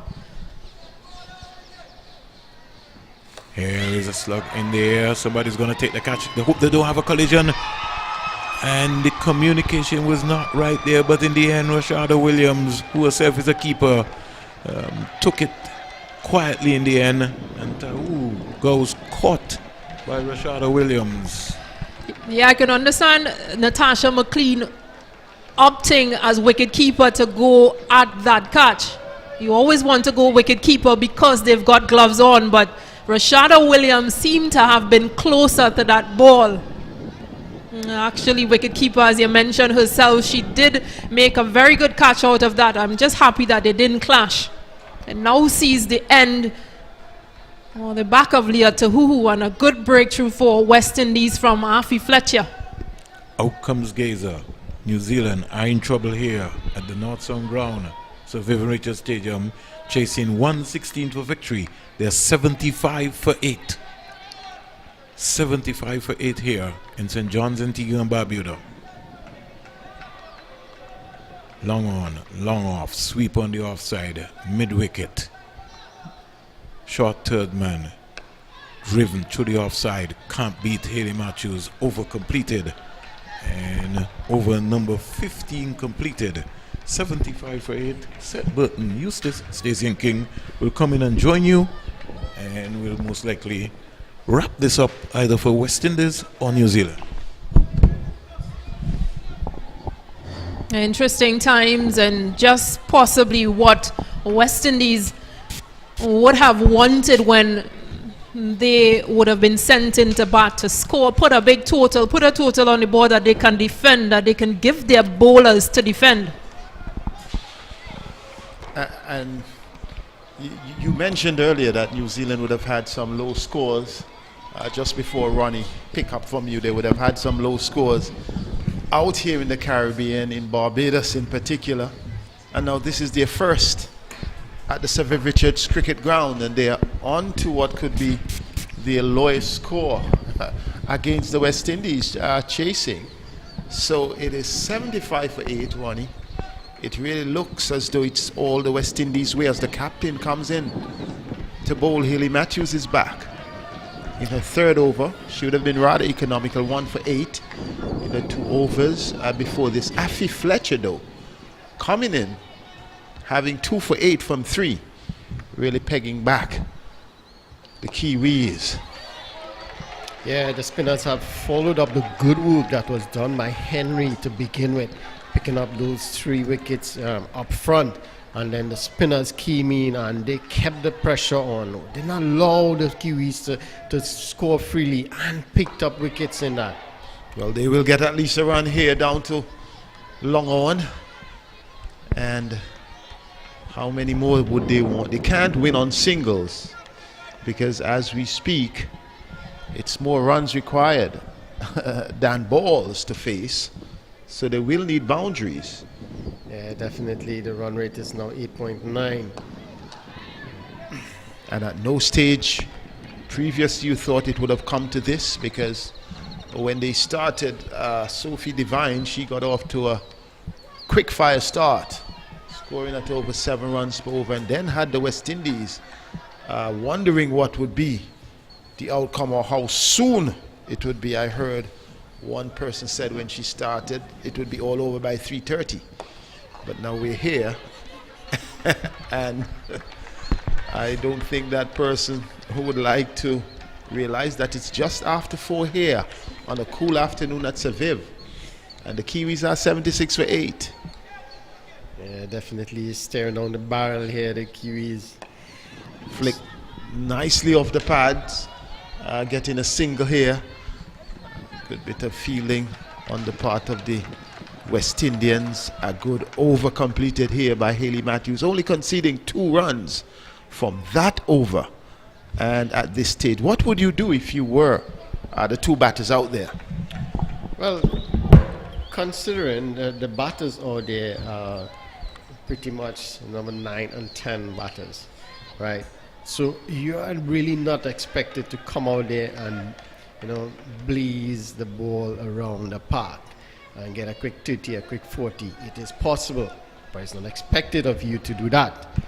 But to me, I would try not to get bowled out. Try to see as much as you can get. Yes, you want to be aggressive, try and chase it down. But at the end of the day, try and not get bowled out. It's just four overs remaining. Well, Ro may have other things in mind because she just had 2 playing across the line out to mid-wicket. But Afi Fletcher has other things in mind. This time outside the off stump, the ball peels off the edge. Oh, good bit of fielding. Coming across, is that Ram Harak? Yes, it is. Excellent fielding. The ball, had it eluded her, it would have gone down to third man for 4, and she really threw her body there, saving 3 runs for the West Indies. The score moves to 80 for 8. The magic number is 116. They are 36 runs off and 2 wickets in hand. Afi Fletcher is in her final over. This is a full one, and this one was struck nicely into the mid-wicket boundary for 4. You could almost say she gave that away. A full toss going down leg side, and on that occasion it was given the right treatment into the boundary for 4. The West Indies giving up a boundary. Yeah, definitely. So we're seeing a bit of fight here from the lower order of this New Zealand team, not going down dying here. They are trying to, fight till the very end, and they're not giving up. They still feel that they have a chance here, the New Zealanders. Afi Fletcher comes in once again. Gaze playing the ball out to backward point, no run. But you're right, if you pick your time and you say, let's get to 100, and then let's push a little, even though we don't get to victory at least. It's a confidence builder. This time, this one takes the edge, going down, being chased by Ram Harak. Will it go to the boundary? No, she pulls it back, and one bounce into the wicket keeper. So we see a few runs coming from the bat of both Rowe and Gaze. That's 9 runs off the over thus far. So they're up with the required run rate with 1 ball remaining. Can they maintain it? They're coming through for a quick single taken. The bails are off, but umpire Tuckett says no. She's in. 10 runs coming off of over number 17. New Zealand chasing 116 for victory. They are in trouble at 87 for 8. But these two are showing good intent. Definitely good intent, and as you rightly say, they're keeping up with that run rate of 9.7. If they can do that same thing, as you rightly say, till they reach 100 or next couple of overs, and give themselves a chance. Maybe you need probably around 10, 15, about 15, 20 runs in the last 2 overs. It's possible. It's possible. Could we go into a super over here? All that is possible. Hayley Matthews, she would ensure she keep her team in the hunt with a good delivery to start the 18th. I remember here, West Indies against South Africa, 2021. We had the first super over, women's ODI. You may have written off the West Indies, but they were able to push it through, and in the end won that match. So anything is possible here at Survivor. Single to New Zealand. The singles is not bad, but they need at least a boundary or 2 in the over to go with those Each over, singles. certainly. 8, 8, 8. 88 for 8. All 8s on the board. But it's Rowe who is facing West Indians with Nova Lawrence Rowe. New Zealand also have Rose. This time it's a female player, has a nice touch of the ball. Hayley Matthews would ensure that things are kept quiet here. Afi Fletcher would have completed her 4, 1 for 18. Chanel Henry also completed her 4, and she was the really star of the ball, taking the wickets up front and taking the top part of the New Zealand batting. And here is, an attempted scoop. It didn't work. In fact, she was going across, and in the end, the ball may have taken the bat. Is that the case? Oh, it took a pad, and she gets a leg by. So Roy's trying something fancy here. If you can't get it the approved way that you're accustomed to, try something. It cannot be faulted for trying to do something here. Both batters are on 9. It's 89 for 8. 2 overs and 2 deliveries remaining. 14 balls. You may make that 2. Oh, this time Gaze gets it to the boundary, the fine leg boundary. She went right across and she offered almost a horizontal bat, and the ball took the critical part of the bat. It got momentum going down the slope, and they have moved up to 93 for 8. Yeah, and just one boundary away from making it a good over and keeping up with the run rate. Superb over for them. 13 balls remaining. 23 runs needed. Worked into the onside. Ali Allen sprints off the mid-wicket boundary. Only a single. Over number 18 has been completed. New Zealand 94 for 8. Still behind by another 22 runs. And Gaze is on 14. Rowe is on 9. What would you be saying to the West Indies at this stage? What would you be saying to Hayley Matthews? I think she would be saying to her bowler at this point in time, and it seems like it's Salman going to come. One good over. That's all we require. One good over. One good over from you here, and we are home. I usually say in tight situations, the penultimate over of the match is most important than the last, because trust me, it could determine how many runs you need it in the end. So we're saying they need another 22 to bring the game even and take it into a super over, another 23 to win. So at least we're looking at 2 runs per ball. Now the West Indies have made some good changes. They have opted to strengthen the onside field.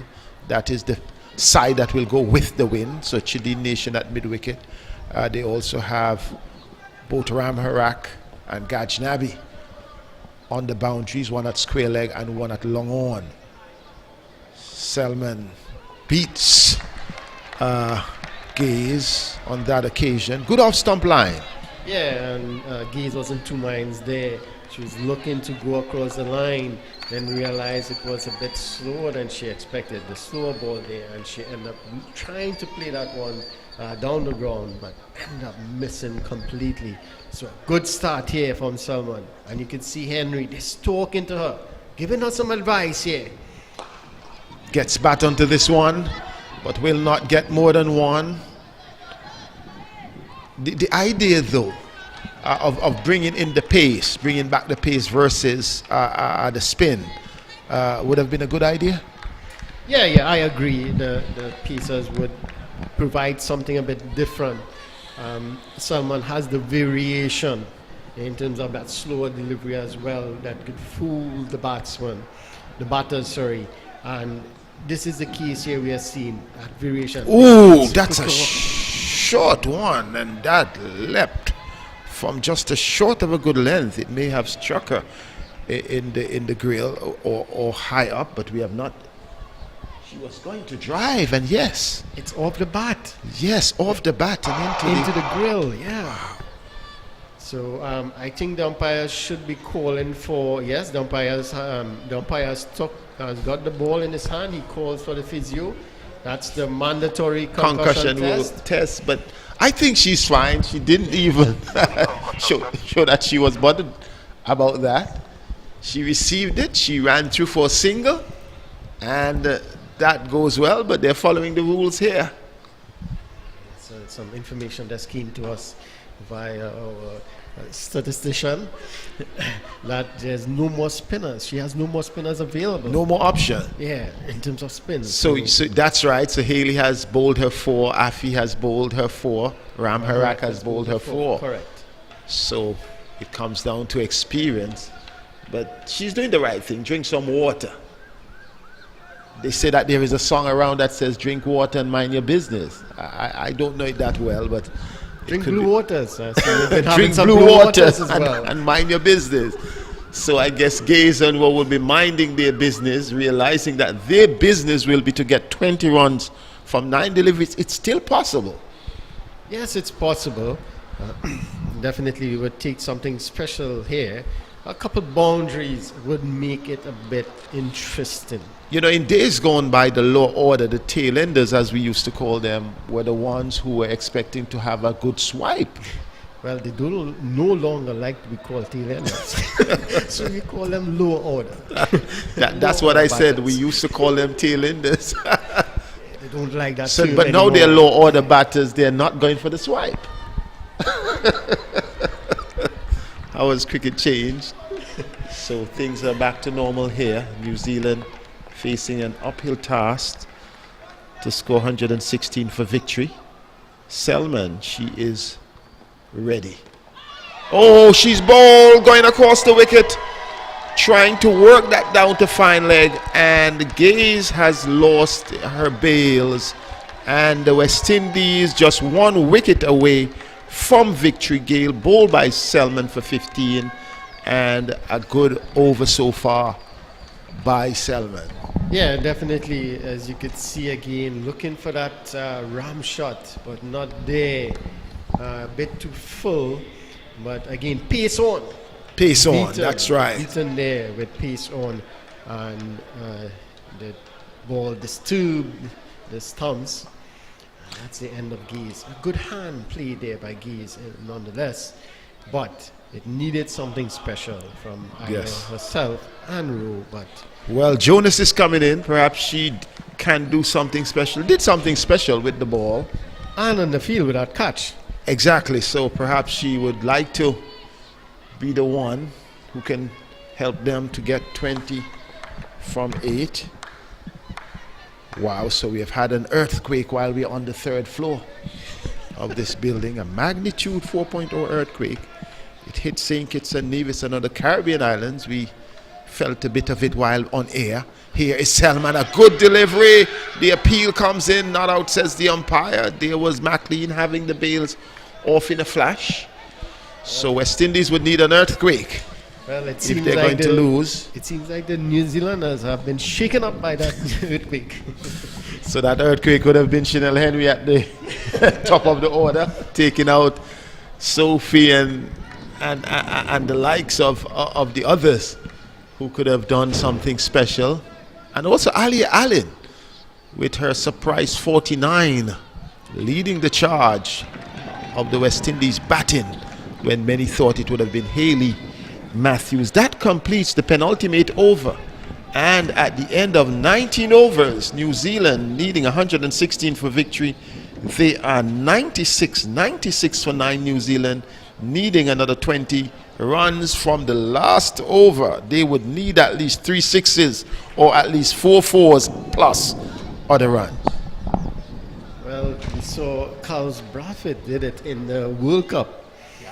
Needed 19 runs for victory in the final over, and he had hit Stokes for 4 sixes. Yes. Consecutive sixes to win the game. I'm telling you, well, there is no Carlos Bradford on the New Zealand team.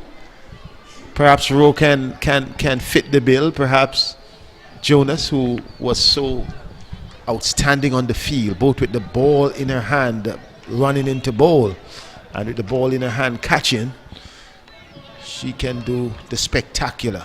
Alia Allen has been given the honor to finish things off. She was given the honor to start the bowling from the Sir Curtly Ambu's end. Now she's from the Andy Robertson. This one pulled down for 4 by Rowe. So Rowe has started what could be an excellent opportunity for New Zealand as she brings up the 100 short down the leg side. A poor delivery really, going down the leg side, pace on, and that was easily pulled around by row for 4. The 100 comes up. New Zealand needing 16 runs from 5 deliveries. 5 fours. That's 20, more than what they need. Aline comes in to Rowe.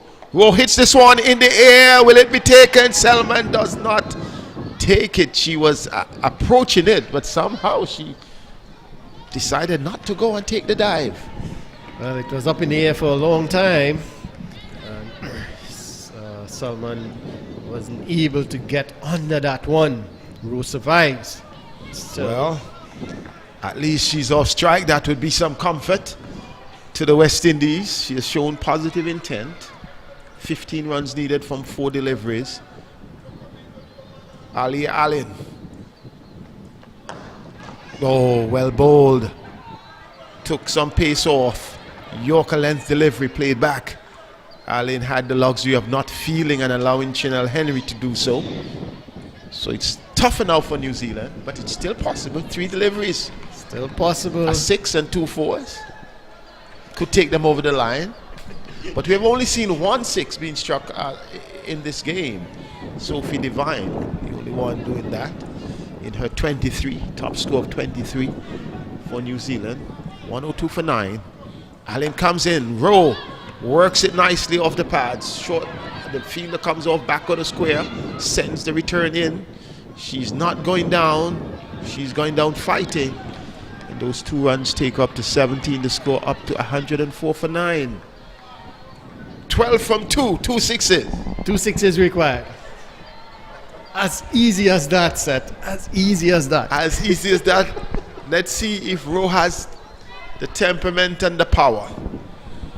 Aline comes in. She's beaten and it goes past the wicket keeper. Goes into the fine leg boundary for 4. New Zealand getting what? Is it leg by? Did it come off the bat? Was there a signal? Well, it seems like runs. The umpire did not signal. Interestingly, so no opportunity for what could have been a wide. 1 ball to go, 8 runs needed.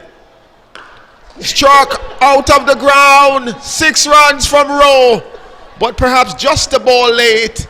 It is all over here. West Indies winning by 1 run. New Zealand 114 for 9.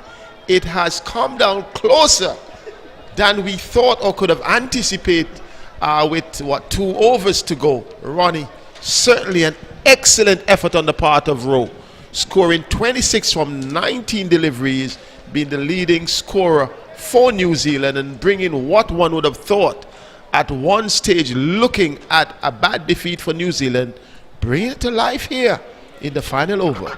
Yeah, and it all comes back to that 19th over from Shakira Salman, just conceding, I believe, was 7 runs. So imagine if she had gone for 8 or 9 runs, it would have been the end. So that exactly what we said in terms of the 19th over was the important over. Yes. And we also said that Healy Matthews would have been telling Salman, just give me a good over. A good over. And that penultimate over was the critical over here, because 1 run could have tied the match into a super over. They needed 2. From the last ball, they needed 8. They got 6. And just 1 run away. So an excellent innings coming from Rowe at the back end of the game. But it all started, Matthew, with the West Indies being put into bat by New Zealand here in their first T20 here at the Sir Viv Richards ground for the New Zealanders. Hayley Matthews and McLean. Only 1 run from Hayley Matthews before McLean went for a duck. But Matthews found a very good partner in Alia Aline, who scored 49, hammered 49 of 37 balls. Matthew also scored 15. And then after a little bit of challenge in the middle order, neither Nation or Knight doing well, there was some result from Rashada Williams on 15, and then Chanel Henry scoring 13 important runs, giving the West Indies 115 off 20 overs for the New Zealanders, it was really good bowling. First up from Jonas, 2 for 13 from her 4. Janssen, she didn't get a wicket, but none for 21 nevertheless. But the key bowler, Amelia Kerr, 3 for 16. Excellent bowling from her 4. And then Sophie Devine, the captain, 2 for 15 from her 3 overs. The West Indies, apart from that partnership of 66 between Matthews and Allen for the second wicket, didn't really see any significant partnerships because they lost wickets regularly, 2 for 66, and then it went downhill for them, but 116 would have been enough. Sophie Devine, she really got off to a flying start, scoring 23, but Chanel Henry took care of the top order, took care of her, got herself, got Bates, and also accounted for Kerr taking those 3 critical wickets before at the end we saw Rowe coming up with 26 not out from 19, and Gaze also gave good support for 15. New Zealand been dismissed for 114 for 9. Stacey, an amazing game. Yeah, amazing from New Zealand's perspective. They'll think that they just fall short because Easy Gaze, I didn't believe that she would have hit a maximum in the final ball. Maybe just a bit too late for them, but from a West Indies perspective, I think that Chanel Henry really stood out once again, and I keep dwelling on her name. You might get fed up of it by now, but again, she picked up 3 wickets. She only scored 10 runs for West Indies, but that quarter bowl and those 3 main wickets of Susie Bates, Sophie Devine, and Amelia Kerr, that was excellent from her. Afi Fletcher chipping in with 2 wickets, and of course Salman, Ramharak, and Matthews with 1 apiece. A good showing from West Indies women to keep this New Zealand team at 114. I think this was a really good effort. Certainly an excellent effort, and when you look at it, apart from Aline, who may have gone for 14, bowling the first and the last over, all the other bowlers were excellent, keeping excellent economy rates. Yeah, definitely. I think possibly an area of concern having to bring back pace, because Allen was quite expensive in her 2 overs. And then, of course, Selman coming back in her 2nd over. So maybe a chance to try and bring in another spinner. A big loss in not having Stephanie Taylor, but possibly an opportunity for Shanita Grimman to possibly feature for West Indies women. Yes, an opportunity, and also perhaps another opportunity if you wanted pace. You have Sherry and Fraser, a young player, also emerging. Yeah, and Janella Glasgow, a left-hand seamer. So a few options for West Indies to play around. And again, they now lead this T20 series. And this, to me, is the more important factor. The ODI series, New Zealand led. They won that series 2-0, but they won the first 2 games. So West Indies an opportunity here to go forth. Again, it's 5 matches, so they can't just get hot and cold. They've got to keep this momentum going. What would New Zealand then do going into the 2nd game? Yeah, I think they just need to apply themselves a bit better, because when I say that to mean this is the 3rd match in which they've batted 2nd, because they understand that they're restructuring and they're rebuilding, and they rely heavily on their top order, that of Sophie Devine, Susie Bates, and Amelia Kerr, Maddie Green to some extent. From a New Zealand perspective, one of those players has to take responsibility. They've got to bat deeper, make up their minds that they need to bat at least 10 overs for their team, because it doesn't help with those 3-4 senior players back in the hutch. They're very heavy and top order when it comes to their batting lineup. They need a bit of seniority in the middle and to the ending with these younger players. And finally, how critical was that innings by Ali? Oh, I thought that she was excellent, and scoring her highest T20I score in this match. I mean, she's played a number of matches for West Indies previously. Alia Allen, 49 of 37 in her 42nd T20 match. I think it has been, I'd say, long overdue when you look at 42 T20 matches, but to take into consideration that she normally bats down the order. She's not a top order batter. So coming into this specialist position, number 3, and really showing what she's capable of doing with the bat, I think it was a really good innings from her and just what West Indies needed before this T20 World Cup as well. Yes, so just with the news that the West Indies would have won the first of the 5 T20s here at the Sir Richard Stadium just by 1 run, posting 115 all out in 20 overs and limiting New Zealand to 114 for 9 of their 20 overs. We were delighted to have served you well here at the Sir Richards Cricket Stadium, and you can stay tuned as the rest of the season unfolds.